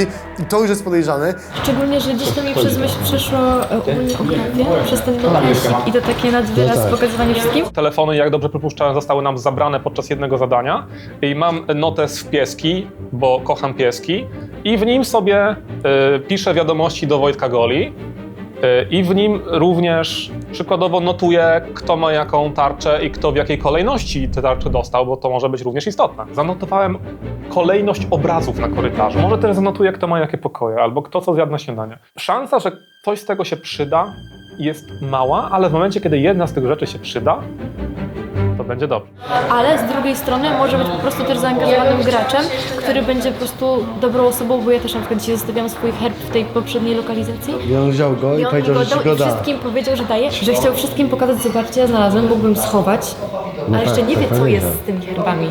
Nie wie, czy to jest ważne, czy to jest dla nas jakaś zawieszka, a wszystkim mówi, zobaczcie, ja jej to oddaję, nawet nie wiedząc, czy to jest A ja nie ważne. pamiętam, jaki ty miałeś herb. Ja miałam z tymi toporkami. Cały czas robić coś na swoją korzyść, No właśnie, więc... Ale jeżeli on jest sabotażystą, to on ma taki big brain.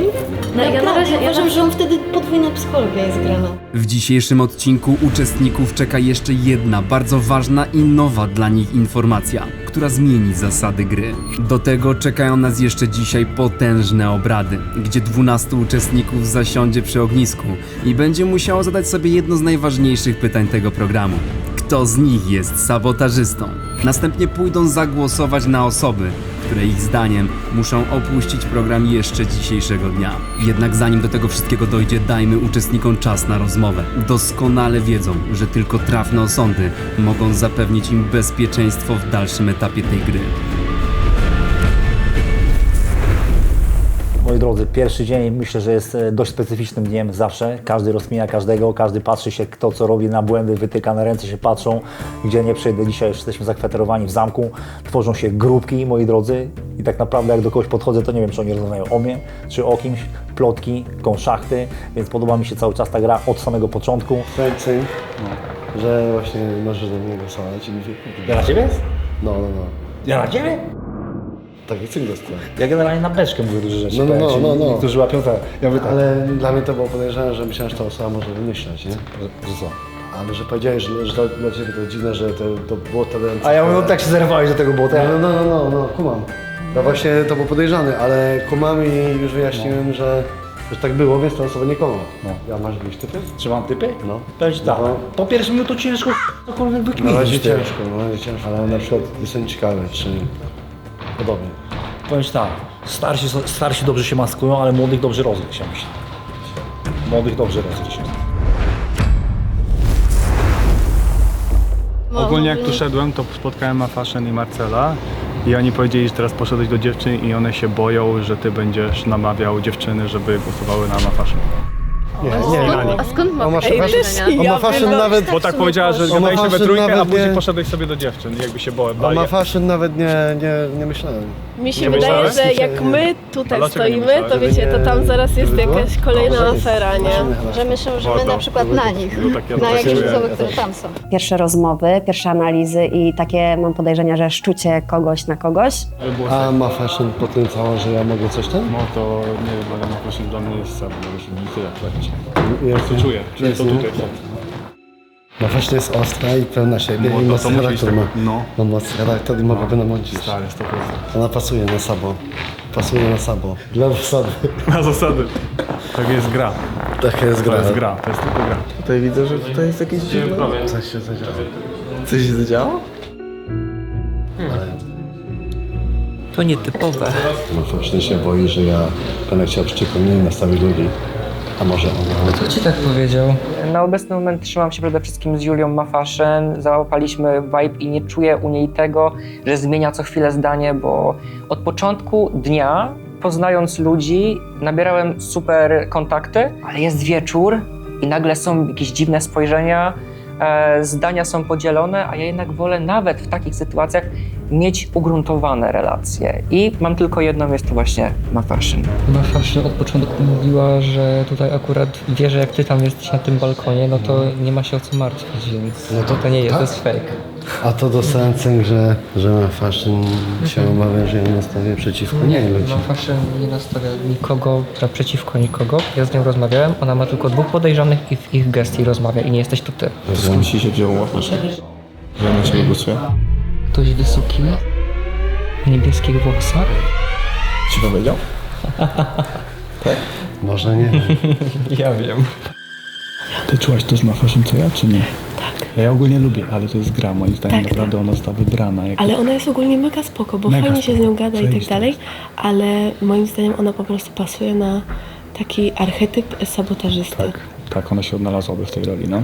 Musimy ustalić, że głosujemy na jedną osobę i chyba to będzie Mawka. Musimy kogoś dzisiaj wytypować, więc chyba zrobimy pewną ustawkę. To brzmi strasznie. Ale chyba zrobimy ustawkę, żeby wytypować Mawkę, Ma Fashion tutaj. Czy czuję się z tym dobrze? Nie do końca, ale ktoś musi odpaść, a wydaje mi się, że ona po prostu od początku się broni. I to jest mega podejrzane. Dobra, to ja mam powiedzieć Oliwce, tak? I Uli. No, tak, Dobra, tak, tak. dobra. Od początku mi śmierdział. No nie wierzę, że Bo on... Ma Fashion cały czas odkrywa Zuzę bez przerwy. No o niej Zuzan? mówi. No my rozmawiamy razem i ona nam najbardziej tutaj śmierdzi. Poza tym, że w rozumieniu zasad gier nie jestem dobry, to dobry jestem w czytaniu ludzi. I to wydaje mi się jest najważniejsze właśnie tutaj, w tym miejscu. Mam swoje 2 typy. To pierwsze to Zuzia. Bardzo fajna dziewczyna, no ale jest tutaj w robocie jako sabotażysta, takie mam podejrzenie. Tutaj z innymi osobami zwróciliśmy uwagę na pewne konkretne zachowania. Przy naszym pierwszym zadaniu akurat ja byłam tą osobą, która weszła do pomieszczenia, w którym tylko była Zuzia. Ej, czemu tutaj nikogo nie ma w tym pomieszczeniu? O co chodzi?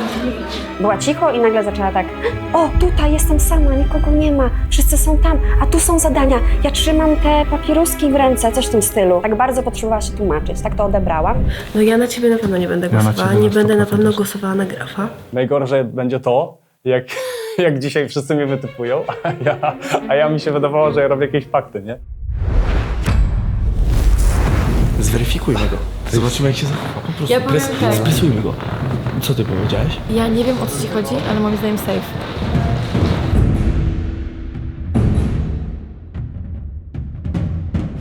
PBBB? PBB? Tak? Co? No tak czy nie? Ale że co? No jak to co? Ale słuchajcie, to co my gadaliśmy. No tak. Marchewkowa królowa zostaje zaraz tylko w naszych głowach i memento mori i po prostu głosujemy na to, co mówiliśmy. Czekajcie, Czyli na co? Ja ci powiem, stary. Idę w pokazie za niedługo. Gdzie? Modelingowy. Modelingowy. Model. A miałeś doświadczenie jakieś wcześniej, czy po prostu? Tak, ja generalnie tym się też zajmuję dodatkowo. No. Ja? Mi się nadało? No. Musiałbym schudnąć jeszcze. Nie, ty masz bardzo dobre kości policzkowe. Tak? Nadawałbyś się. Chcę 3 kilo. Spójrz na to zdjęcie, co tam pokazali. No. To jest twój glow up. Słuchajcie, jak skończę grać w to, jak skończę grać w CS-a, to wiecie, w którą branżę idę. Jak na razie na ten moment mam jeden typ, to jest Ma Fashion. Jest świetna, ale po prostu bardzo mocno pasuje mi na sabotażystę. Totalnie nie zawahałaby się przed niczym i jej pewność siebie tutaj gra bardzo ogromną rolę. Ja też bym głosowała na Ma Fashion. Na razie. Chodź, Cika, do nas. O Jezu, one tu ćknują. Ja ogólnie mam takie przeczucie. Nie wiem czemu, ale Ej, a ja na przykład rozmawiałam z Wojtkiem, którego mocno zna i Wojtek od razu powiedział, nie, Pasza jest mega sexy. Z jednej strony jest mocno opanowana, a z drugiej strony, czy Rezi brałby kogoś, kto może potencjalnie zachowywać się jak Kizo w poprzedniej edycji? Ej, ale wiecie co, Pasza trochę taki jest, taki... O, ale dobry wafel. Jak Kizo. No Tak, właśnie, tak. o to mi chodzi. Ale ogólnie, jeżeli okaże się, że któraś z was jest Sabo, to ja jestem głową. No ja tak sobie pomyślałam dzisiaj z tobą, ale żeby było to by tak było przykro. okropne, to by było Ja okropne. wtedy mam złamane serce ogólnie. Ty możesz dołączyć do naszego teamu, ale my jeszcze musimy zdecydować. A my mamy z Wojtkiem? Mamy pakt. Nie no, też jest z nami też. Jest z nami? Jest, ja tobie ufam w bo ty jesteś naszym ziomkiem, nie? No. Ale powiedziałeś mi o Mawce, że ja nastawiam przeciwko niej, ludzi, że ona się martwi o to, nie? Czy ktoś był przy tej rozmowie jeszcze? On był. Ten Mawcy? A Mawcy mówił, że... A Mawcy powiedział, że to ty wymyśliłeś. I że ty mieszasz. No tak. Ja ci mówiłem tak, jak tu wchodziłem i mijałem Marcela i Mawkę, to one mówią, idź tam, bo ja się boję, że Wojtek poszedł tam i Wszystko odwrotnie. Wszystko. Ktoś musi iść na zdjęcia. To może tam, bo myślę, musimy dokończyć. Gdzie? Girls? Byłyście już na zdjęciach? A to, bo bardzo proszą, jakby któraś z was poszła. Bardzo proszę. Pójdziemy tutaj. Albo ty, albo on. Albo ty, coś kłamie, czaj.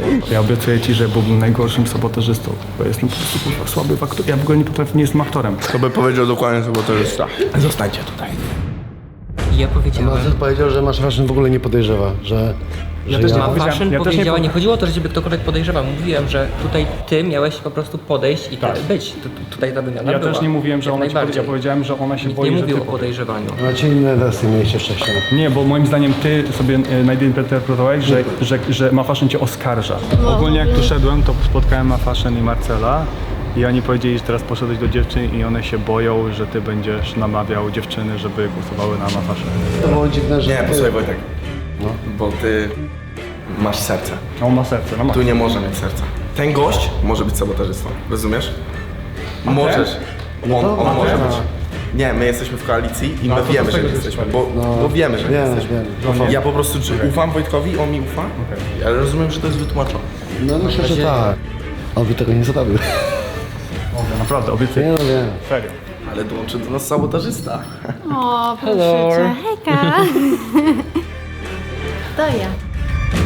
Po tym, jak przyjechaliśmy tutaj do tego hotelu, to wszyscy zaczęli schodzić, gadać ze sobą i nawet mam wrażenie, że nie porobiły się takie grupki, a może i się porobiły te grupki, ale te grupki się mieszają i mam wrażenie, że każdy gada na siebie. I ja mam straszny chaos w głowie. Wszyscy wspólnie uważamy, że sabotażystą jest Susan. Czemu ty mnie tak atakujesz? Ty jeszcze najbardziej. Ma broń. To teraz to ty możesz. No, przyjąłem rolę trochę szeryfa i mam nadzieję, że wspólnymi siłami razem z innymi, którzy też są, tak jak ja, zwykłymi uczestnikami, dojdziemy do wygranej. Właściwie ja dojdę do wygranej. Ale tak się na mnie tutaj rzucił. Rzucił się Mega niemiło, stary. No. Czułam, że też na mnie tak rzuca, ale biorę to tak pod bekę. Trzeba podkręcić Ja go mocno, nie nie? znam, więc... No, ale jakby miał jakieś przypuszczenia, nie? Ty ze wszystkim wygadałem? Tak? Z Ulą, Ja jak dam sobie pogadajcie. Ze mną nie gadałeś. Myślałem, że ty jesteś sabotażystą. Do ciebie prywatnie mogę być.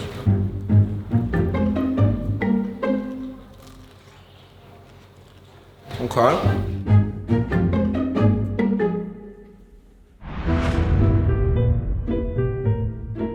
Co? Jakieś podejrzenia? Ja mam. Do kogo? Jestem po setkach. No. Wszystko do ciągłego. Nawet to, co nie chciałam powiedzieć, powiedziałam. Gdzie jest woda? Serkami, a na przykład mnie ciekawi, co ty myślisz. Na przykład koło pierwsza twarz, bo twoje zdanie jest ważne, bo ty jesteś doświadczoną osobą w takich rzeczach, na przykład w ogóle. Czy doświadczoną osobą jesteś, no to masz jakieś swoje typy, nie? No mam, każdy ma pewnie. Gra jest clear? Nie. Też nie uważam. Nie jest Uważam, clear. że nie. A ja jestem? Miałam takie podejrzenie, ale chyba nie, ale ja cię nie znam tak dobrze, nikogo tutaj nie znam tak dobrze. Każdego ogólnie podejrzewam, ale są osoby, które bardziej i po prostu będę go obserwować i jeśli będzie coś się tak działo, bardziej jesteśmy po pierwszym dniu i jakby Ciężko jest teraz zdecydować. no dokładnie. Pierwszy powiedziałeś w ogóle o tym, że Graf jest twoim podejrzanym. Ja nie wiem czemu. Ja jestem przekonany. Nie mam prostych dowodów, ale Okej.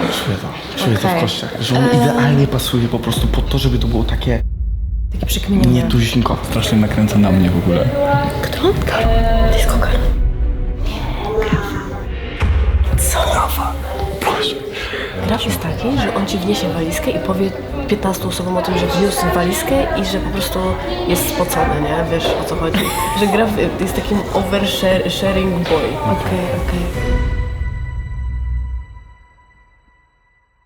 Teraz się tak zastanawiam, czy w tej edycji dodali więcej kobiet, czy na przykład mam 2 kobiet. Okej. No jest dużo bab. Powiedz mi, byście kmienią. No i ja do psychologa idę po tym programie. Ja myślałam, że oni tak gadają, że mają zryty łeb i tak dalej, ale tu serio jest zryte mocno. Tatusiek, no ty. Sabotażysta, bo właśnie on siedział tutaj i rozmawiał z kamerą i mówił, Siedziałam tutaj z co za debile mawką. za mną siedzą. Ale ich robię. Jesteś sabotażystą i jeszcze nic nie zrobiłaś. Jedyna miałaś farta, bo nikt nie umiał zrobić zadania, więc już zarobiłaś 5,5 tysiąca. Ale jesteś sabotażystą. Kogo ty pujesz? Ciebie. Serio. Serio. Że ja jestem sabotażystą? Widzieliście ten strach w oczach sobie? No, ciekawe. Zbadał teren. Co tam sabotażystą? Co tam sabotażysto? Fajne szklanki. A dziękuję. Po domu je noszę. Takie sabotażowe, co? Zamknijcie się w sobie. Rozumiesz? Sytuacja stresowa. Oj. Wbijam jej szpilę ciągle, ale nie wiem z jakiego powodu, czy to z sympatii, może tak dużej. Może tak. Zapytała się Karolka. Karol, jak ty okażesz się sabotażystą, to ja Nie, ja po serio nie prostu jestem. łeb Ja za rozwalam. bardzo...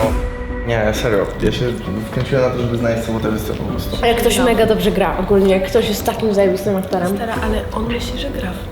No ja wiem. Dlaczego? Mega się stara. Właśnie o to chodzi, dlatego ja nie chcę na niego głosować, On bo ja jest taki? uważam... Ja uważam, że jak zagłosujemy na Grafa, to mamy... Jesteśmy zadania. zgubieni. Dla mnie Graf jest zbyt normalny w tym, jaki jest nienormalny.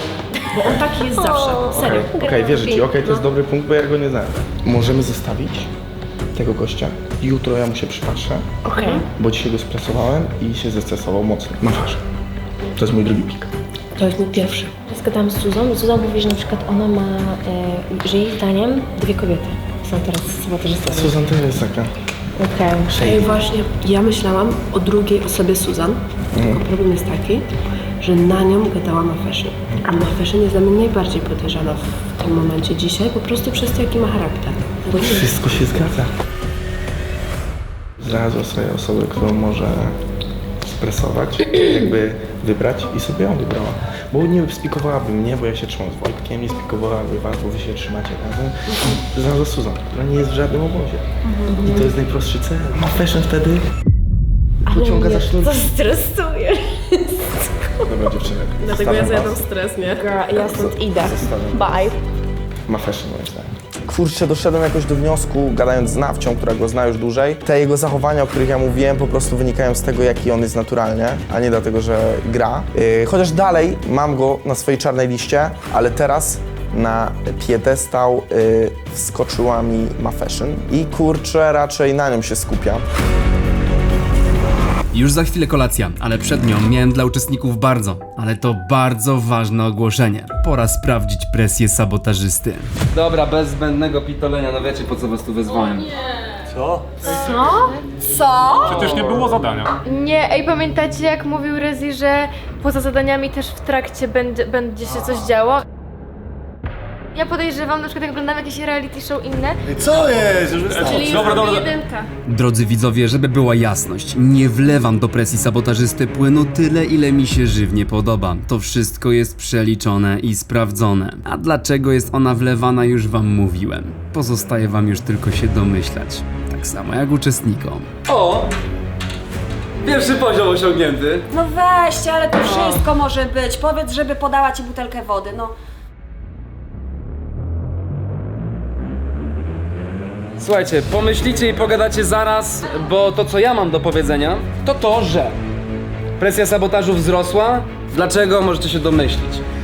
To już pozostawiam po waszej stronie. Konsekwencja jest prosta, mamy pierwszy poziom osiągnięty, a pierwszy poziom presji to kolejna, a raczej pierwsza w tym przypadku koperta. Mam otwierać? Tak.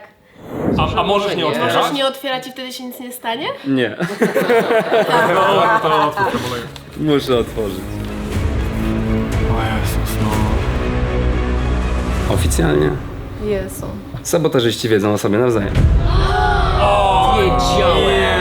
Ale teraz? Od teraz? Czy... To jest czas teraźniejszy. Już wiedzą. Czyli już wiedzą. Ja ogólnie uważam, że ta informacja o tym, że sabotażyści o sobie wiedzą, jakoś bardzo mnie nie zdziwiła, bo mam już jeden typ osób, które właśnie sobie tak chodzą we dwójkę i tak czuję, że tak nagadują sobie razem i w ogóle. Jak okazało się, że sabotażyści się znają, to trochę się wystraszyłem, bo ja zacząłem wszystkich dopytywać, ze wszystkimi gadałem i mam sojusz z Wojtkiem Golą. To jakby idealnie się zgrywa po to, że ja jestem z Wojtkiem Golą sabotażystą. Tutaj pojawiło się ułatwienie dla sabotażystów i dowiedzieliśmy się, że jest 2 sabotażystów, którzy, a nie że 2, że oni w ogóle wiedzą o sobie, co już im daje ułatwienie, bo mogą bardziej kombinować, bardziej konspirować, mogą się zgadać na kogoś. Wiesz o co chodzi? I w dwójkę ta presja tłumu powoduje, że zacznie się zastanawiać. I teraz mogą razem kminić i myślę, że to jest totalnie mega trudne teraz dla nas i dla sabotażystów ogromne ułatwienie. No, do powodzenia, cześć.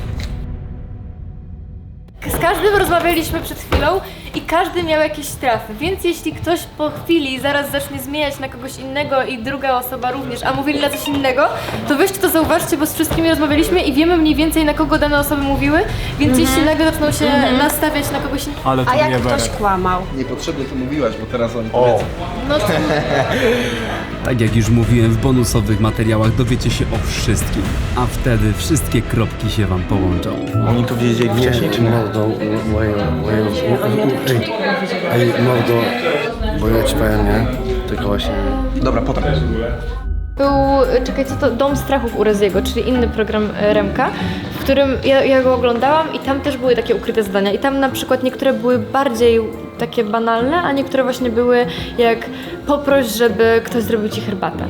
Way of Blonde, której tutaj w ogóle nie było. Nagle się okazuje, że zadanie zostało wykonane i gdy zostało dolane i przekroczyło ten próg, to ona zrobiła tak, Karolina zrobiła.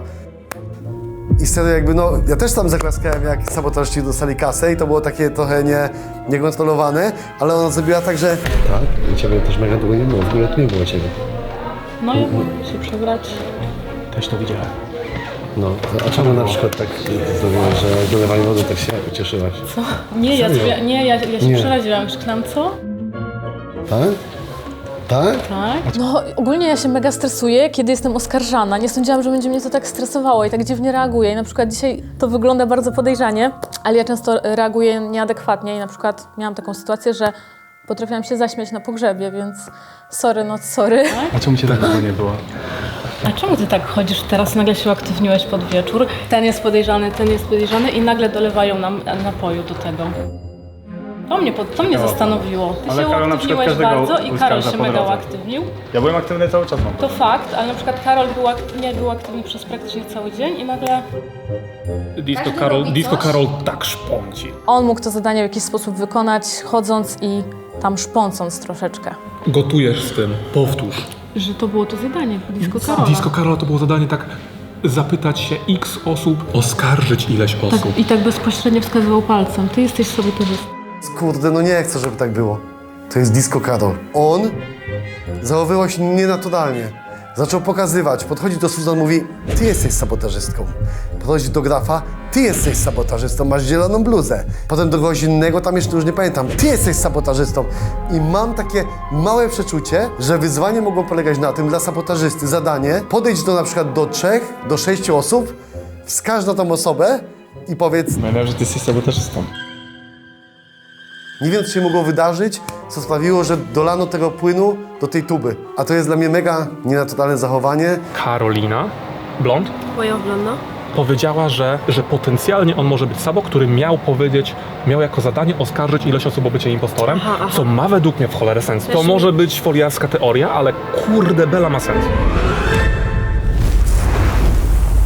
Zaraz są obrady i zaczęłam się trochę stresować, bo ja usłyszałam, że są w ogóle na mój temat typy i później jak posklejałam kropki, jest to jedyna osoba, która jak podchodzę gdzieś do jakiejś grupki, to ucieka. Okej, może cię to dziwić, ale to nie zmienia faktu, że jest ci to na rękę. Jesteście przeciw sobie. W głosowaniu 12 osób, jak masz 4, będzie kilka losowych strzałów. 4 jest wystarczająca, żeby kogoś wywalić, tylko cholera. Po prostu powiedziałem Mafarzyn, że na nią dzisiaj nie zagłosuję. Przepraszam najmocniej. Powiedziałem Mafarzyn, że na nią nie zagłosuję dzisiaj i na nią nie zagłosuję dzisiaj, pomimo że myślę, że to jest prawidłowy głos. Okej, a na kogo chcesz głosować? Pierwsze miejsce Disco Karol. Jeżeli będę musiał oddać drugi głos, to rozważam sytuację, w której głosy są likowane potencjalnie. Ja tobie nie wywinę, wiesz, Pewnie. akcji. Mi się wydaje, że my mamy ogólnie najmocniejszy pakt. Mój pierwszy dzień w sabotażyście jest o dziwo bardzo spokojny, dlatego że mam naprawdę bardzo dużo sprzymierzeńców i tak naprawdę złapałam bardzo dobry vibe, no wiadomo, z Grafem, który jest moim kumplem od już kilku dobrych lat. Powiedziałam ci, że na ciebie nie będę głosować Ja i mam... nieważne, czy jesteś Sabo, czy nie. Ty masz zaufanie u mnie, niezależnie jaką masz rolę. Dokładnie tak samo. No, ty jesteś moim ulubionym autystykiem, także... A ty jesteś moją ulubioną Karyną. No, także my będziemy cię potrzebować i ja uważam, że ty będziesz nam dużo pomagał po prostu w zadaniu, żeby sabotażyści nie dostawali pieniędzy. Zaskoczyłem tym, że nagle zacząłeś inaczej zachowywać. Aha, bo nie znasz mnie z tej strony po prostu. Ja się serio wkręciłem w to, żeby znaleźć tego sabotażystę. A ja robiąc taką presję, to możesz na siebie zwrócić uwagę. Tak, to prawda. I oni Do samego ranka nic nie gadałeś, ty. No właśnie tak. I on gada cały czas i on... On nie, on nic do południa nie gada. Ale teraz gada cały czas. Nagle się odpalił. Kiedy tu jesteśmy? Odpalił się. Nie gada. No bo my się nie widzieliśmy. A, w sumie tak. Nie wiem, czy to jest dobra taktyka. To nie jest... Z cichego nagle wyskoczył, nagle to jest... rzucił się w oczy wszystkim. Nie? To prawda. Znaczy nie wiem, bo ja z tym gadałem, ja nie wiem. Ja wiem, że to jest błąd, ale właśnie sabotażysta by tego nie zrobił. Ale gdyby dostał takie wyzwanie, że podejść do 6 osób i powiedz, ty jesteś sabotażystą. To bym inaczej robił. Ale okej, nie, że to jest przeklinane. Uważacie, że jestem sabotażystą? Tak, jak zamilkli.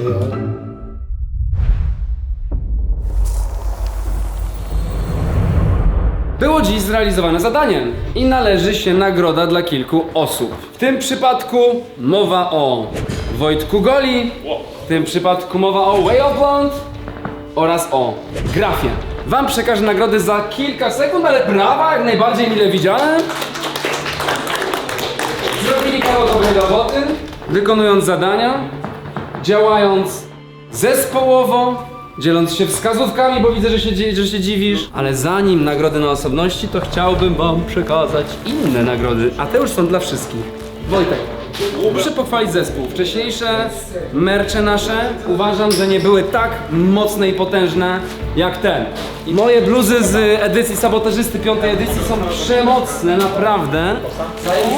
Super jest Takim roczem. Oh, that's my mood. I love it. That's my size. Ale jakie mięciutkie! To jest nowa stylowa. Krawat i... Także mam nadzieję, że się wam podobają i że będą służyły. Cóż mogę rzec, kolekcja limitowana, ilość bluz określona. Po prostu wbijajcie na linka i kupujcie, bo są zajebiste. Koszulki zresztą też. Dobrze, zapraszam Wojtka na osobności. Wojtku, ja tak naprawdę daję ci nagrodę i mówię ci o 2 faktach. Pierwszy fakt, jesteś nagrodzony najbardziej. Okej, dziękuję bardzo. Jak sam wiesz, w dzisiejszych czasach informacja jest wartościowa, więc czy będziesz chciał się podzielić zawartością, twoja decyzja. Tak jest. Słuchajcie, co jest? ING i sabotażysta. Jakby nie wiem, do czego to służy. Dostałem 2? Nie mam za cholerę pojęcia, co to znaczy. Co to oznacza? Nie wiem. Okej.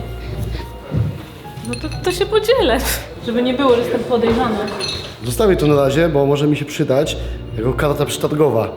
Może w jakiejś konkurencji, ale mega miło, jestem zaszczycony. Można powiedzieć, no, co to jest? Jakby, znaczy kolaboracja sabotażysty z ING.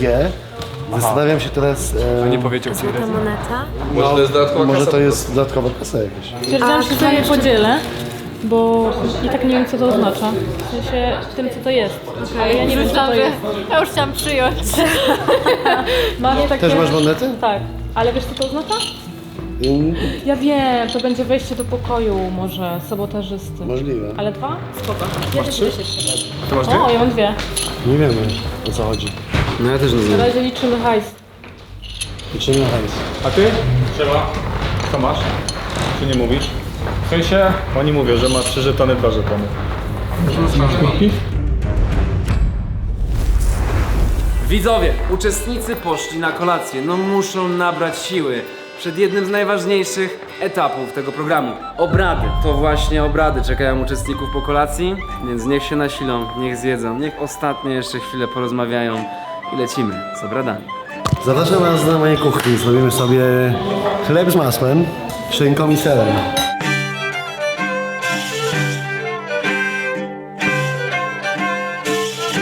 Pojedli?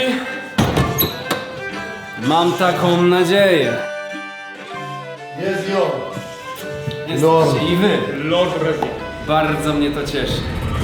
Sabotażyści w tej edycji to nie wszystko.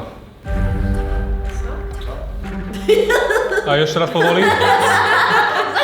Pośród was jest ukryta jeszcze jedna osoba. Co wam mówi Stańczyk? A dzisiaj był w wiosce. Drodzy Państwo, w 5. edycji programu Sabotażysta oprócz uczestników i sabotażystów jest ktoś jeszcze. Błazen. To nietuzinkowa rola ze specjalnym zadaniem. By Błazen mógł dostać się do finału, musi zostać wygłosowany na obradach i wyrzucony z programu. Wtedy wróci na finał i będzie walczył o zwycięstwo. Ale jeżeli odpadnie w zadaniu lub nie zostanie wygłosowany na jakichkolwiek obradach aż do finału, opuszcza on program tuż przed rozpoczęciem finałowego dnia. Uczestnicy jeszcze bardziej będą musieli kminić i z głową podchodzić do tego, na kogo oddają głosy. Jester. Co? Jester jak w Amongu. Pozwolę sobie kontynuować. Błazen, gdy zostanie wytypowany na obradach, ma murowany finał. Nie wygraną. Finał.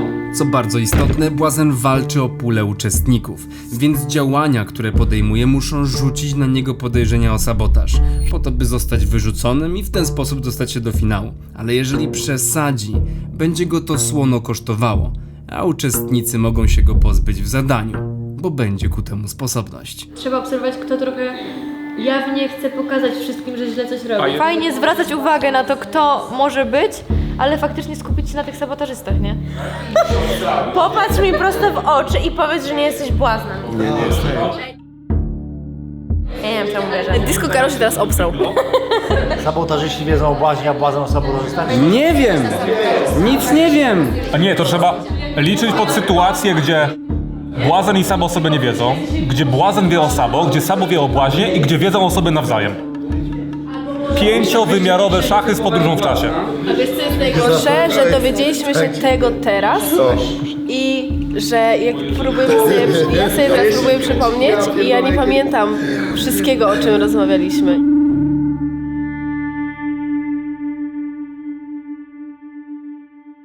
Widzę, że się tym bardzo przejąłeś. Jeśli on byłby błaznem, to właściwie nie powinien się przejmować, bo to znaczy, Że że i tak go wejdzie nie do wygłosują, finału. bo wejdą do finału. On chce być Dobra, wygłosowany. Karolek, jest Nie, a z drugiej strony rozkmin to tak, że ja nie chcę, żebyście myśleli o mnie. Dlaczego?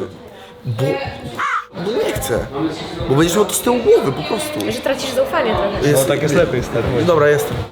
No, bo wtedy wiesz. Ja jestem z tobą. Będę cię wspierał.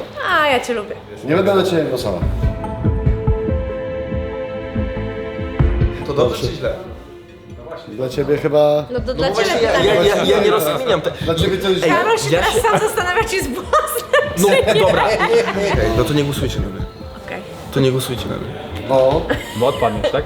Bo odpadnę. Dobra, ogólnie może trochę kontrowersyjna opinia i w ogóle, ale gdzieś tam z tyłu głowy trochę smyra mnie tak coś, że będę jutro, jeżeli przejedę dalej, to będę obserwować Karolka, że on może być Saba ogólnie, ale zobaczymy. Nie mówię, że tak na 100%, ale będę go obserwować.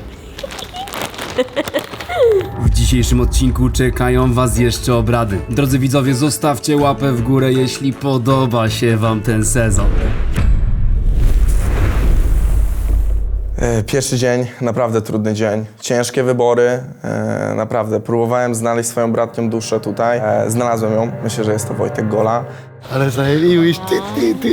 Ej, ale tak między nami powiem, no to jak teraz na mnie, szczerze, powinienem zostać przy tej roli i odpierdać i wam rozpytać wszystko i mnie uznacie, a dobra, on jest błaznem, przecież niech se przejdzie dalej i to idę do finału. A mogłem tak rozegrać. To też jest dobra rozkmina, nie? Ogólnie błazen będzie tak działać. Ej, No dobra, przecież ale na chodzi- logikę. A Błazen by się zachowywał jak sabotażysta. A ja się zachowywałem jak sabotażysta. Ja tam tak na ciebie nie głosuję, bo ja mam sojusz z sobą. Ja powiedziałem, że nie głosuję. Ja po Wojtku czuję, że on ma po prostu dobre serce i on nie byłby w stanie mnie skłamać. I ja myślę, że byłbym w stanie, ale akurat nie jestem tym sabotażystą, więc go nie skłamię. I dlatego uważam, że to jest bardzo dobry sojusz. Bardzo dobry ruch z mojej strony, że po prostu z nim nawiązałem ten sojusz. I teraz zacząłem zauważać, że reszta uczestników próbuje się wkupić w nasze łaski. Ja myślę, że ta rola błazna to tylko zakręcić se tutaj, nie wiem. Nie wiem, czy to zamętów prowadzić ma, czy co. Jeszcze mi się...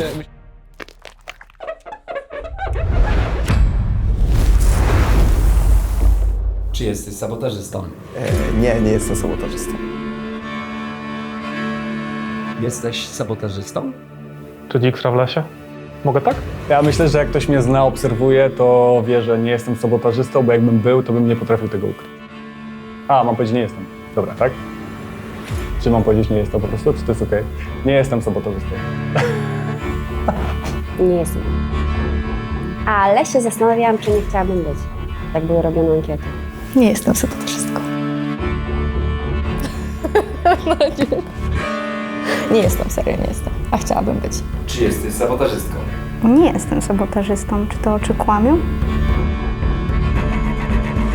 No kłamią? Oczywiście, że nie.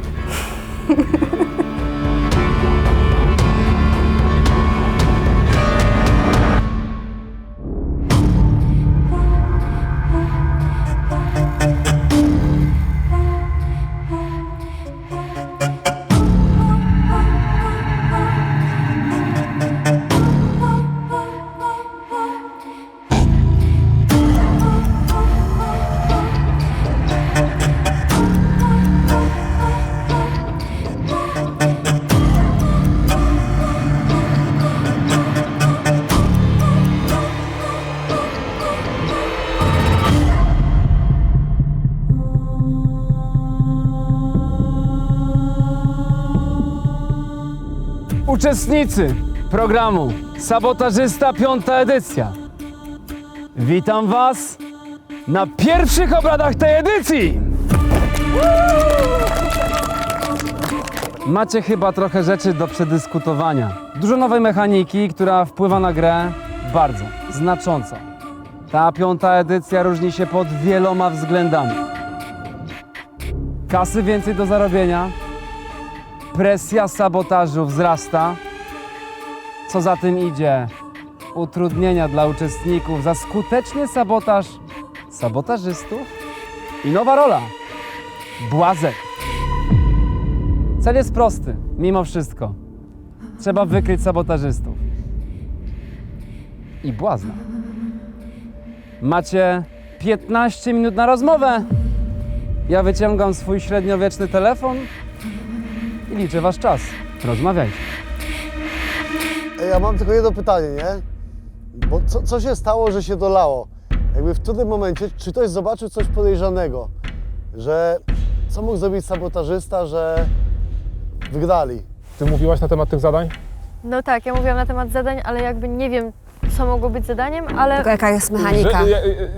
Że w innych programach reality jest tak, że na przykład sabotażysta musi użyć jakiejś frazy, jakiegoś powiedzenia w zdaniu. Albo na przykład u Remka w Domu Strachów było tak, że ktoś musi komuś zaparzyć herbatę z cytryną, poprosić go, żeby mu zrobił herbatę z cytryną. Albo żeby jakieś głupie zdanie powiedział, żeby namów kogoś, żeby wypowiedział to zdanie. Co padło, powiedzcie? Żadnych dziadkowych powiedzeń nie słyszałem. Mi się wydaje też, że dzisiaj generalnie przy pierwszym zadaniu było bardzo dużo możliwości na sabotowanie, bo my ogólnie No bo tam totalnie był chaos.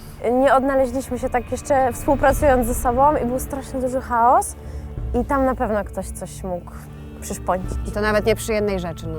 Ja jestem przekonany, że jeden klucz poleciał przez okno. Ej, a ja mam pytanie do ciebie, bo na przykład jak byłeś skuty w te dyby, nie? Tak. No to klucz twój znajdował się albo tam, gdzie robiła Nawcia, albo w tym takim złotym czymś, nie? Nie wiemy tego, lecz przypuszczałem, że klucz mój jest w tej obracanej bądź w tej szkatułce. To dlaczego nie próbowałeś tego rozwiązać?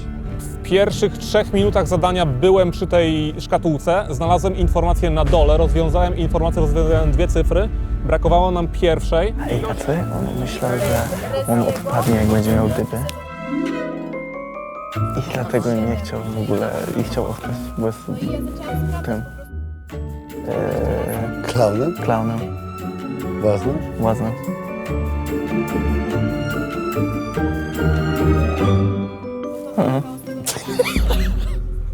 O Jezu, to jest niezła rozkmina. Wyszło mi, że tylko ostatnią liczbę muszę przeklikać i chodziłam do kilku osób i prosiłam o pomoc, Bo na przykład mieliśmy 3 Tripsa. cyfry z 4, więc ostatnią po prostu próbowaliśmy 0, otwórz, 1, otwórz, 2, otwórz, po kolei i nic cholera nie siadło. I nic nie siadało. Jeszcze Karol chciał coś powiedzieć.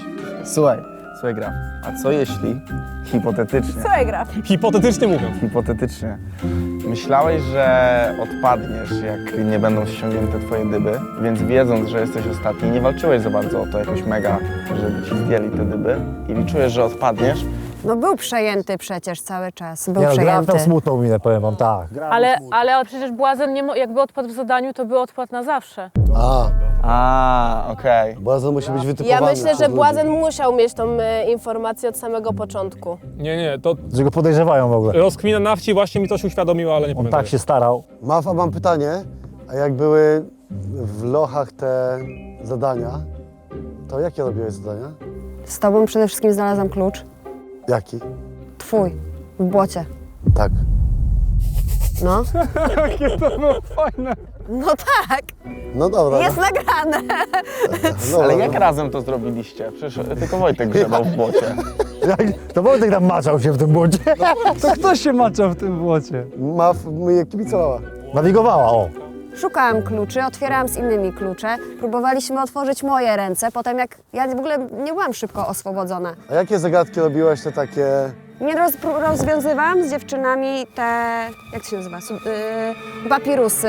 Analizowałyśmy, czytałyśmy i między innymi też obracałyśmy razem te, żeby tą literę odkryć. Właśnie średnio wyszło, nie? Ogólnie.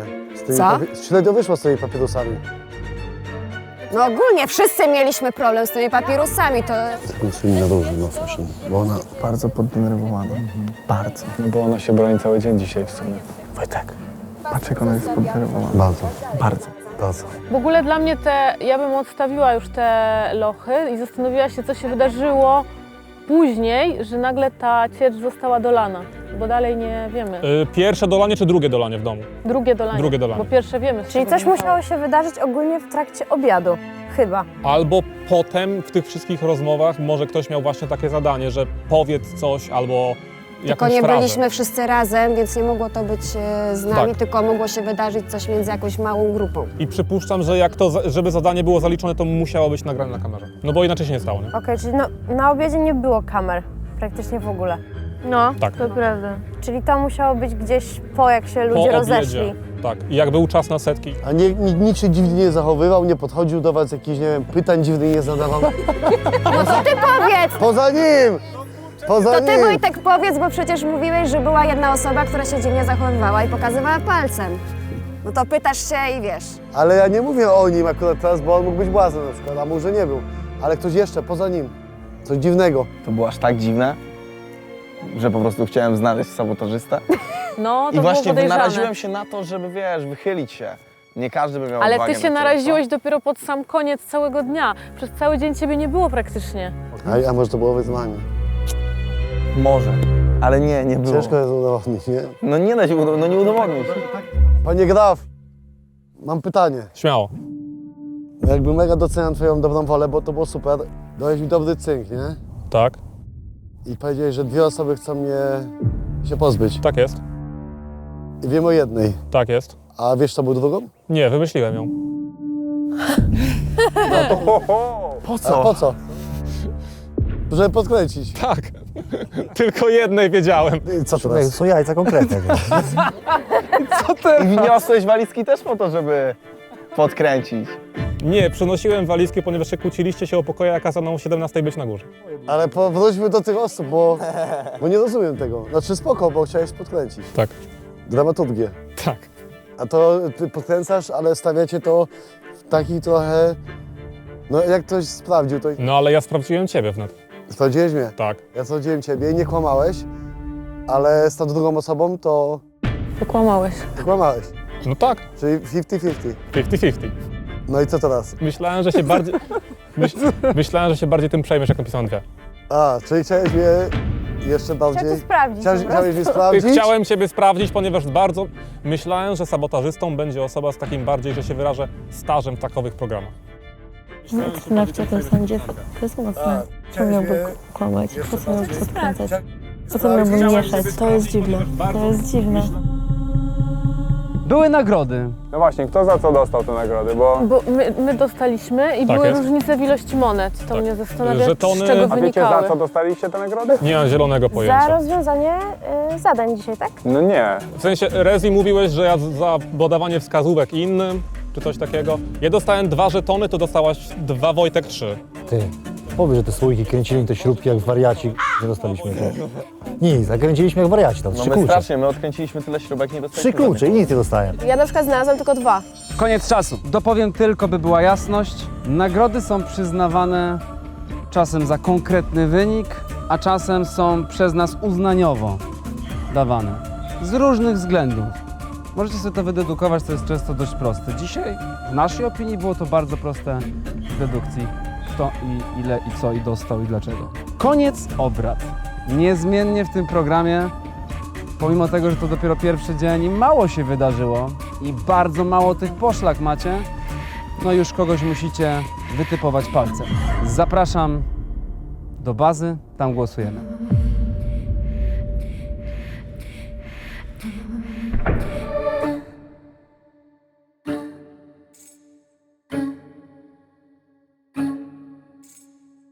Okej.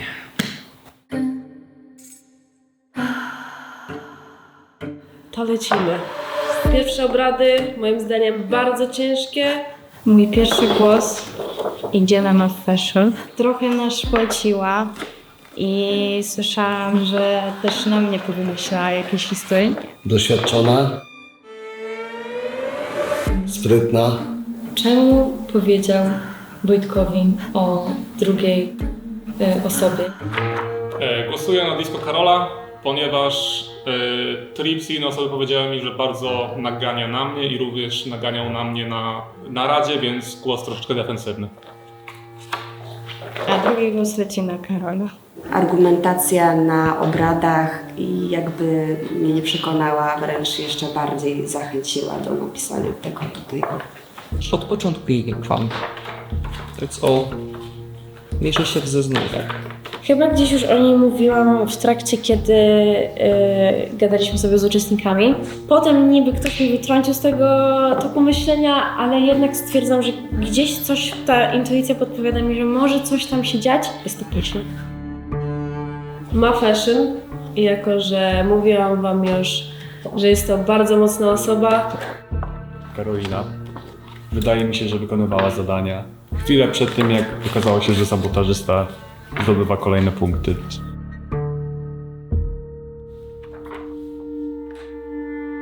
Tak wygląda mój głos. Szczerze, to idę za chłopakami. To dobra kobiecina jestem. Ale ktoś musi kilka dostać. Jajco. Z nią również się zajebiście gadało. Wojtek i Disco, Karolek chyba namówili mnie. Na pierwszy ogień idzie do mnie Karol, bo był bardzo dzisiaj podejrzany i przez chwilę myślałam, że może to było błaznowanie, ale Wydaje mi się, że to było wykonywanie zadania i drugie. Tutaj po prostu, bo muszę już kogoś wytypować, nic osobistego. Po prostu Susan była bardzo cicha i mam wrażenie, że taka mało aktywna w zadaniach, więc stwierdziłam, że będę na nią głosować, bo to też jest troszeczkę podejrzane dla mnie. Moim drugim wyborem jest Susan.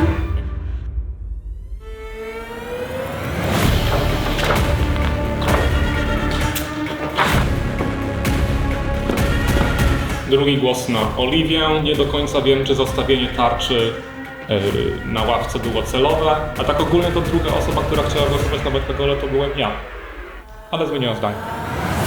Naprawdę jest mi głupio, jest mi źle. Co ten program robi z ludźmi?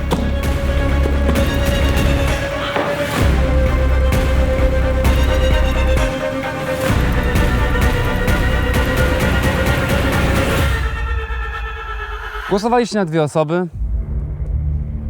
Z tych głosów wytypowaliśmy jedną, która dostała tych głosów najwięcej. W zasadzie to wy wytypowaliście, a my to tylko podliczyliśmy, bo to wszystko na tych karteczkach jest zapisane. Nie będę owijał w bawełnę. Wszyscy doskonale chyba wiecie, bo było tych głosów dość sporo. Mawka, odpadasz z programu. Zostałaś wygłosowana. No dobra. Użyłem słowa odpadasz? To chyba źle. Bo zostałaś wytypowana i chcieliby cię wyeliminować, ale w tej edycji ponownie stosujemy zasadę 24 godzin. Ty świadoma tego, że uczestnicy na ciebie zagłosowali, uczestnicy świadomi tego, że głosowali na ciebie, no będziecie się musieli jakoś dogadać, albo i nie. To jest wasza decyzja. Będziesz miała zadanie, które możecie uchronić i utrzymać w programie. Dobrze. Fajnie. Zadanie to nie będzie łatwe, bo ponownie, tak jak w poprzedniej edycji, będzie wymagało przekonania do siebie innych uczestników i pozyskania od nich pewnych informacji. Pamiętacie dzisiejsze pasowanie? Pasowanie? Co to jest? Herby. Herby. To od nich wszystko zależy. Przez następne 24 godziny do kolejnych obrad będziesz musiała dowiedzieć się, kto jaki herb ma. A dokładnie chodzi o symbol, jaki się znajduje na herbie. Do tego będzie ci potrzebny ten specjalny itemek, który ci wręczę. Jest to papier. Ej, ale naprawdę się pióro. nie spodziewałam. Drodzy uczestnicy, dzisiaj ofiary nie ma. Zapraszam do zamku. Wyśpijcie się, bo jutro długi dzień. Dzięki za dzisiaj! A co wy uważacie, drodzy widzowie? W tej chwili na stronie sabotażysta.com możecie sami wytypować sabotażystów oraz błazna. A gdy to zrobicie, zobaczycie, jak typują inni. Do tego znajdziecie też tam dziennik sabotażysty. Jeśli uda się wam rozwiązać zagadki, dostaniecie dostęp do dodatkowego kontentu. Wbijać na sabotażysta.com.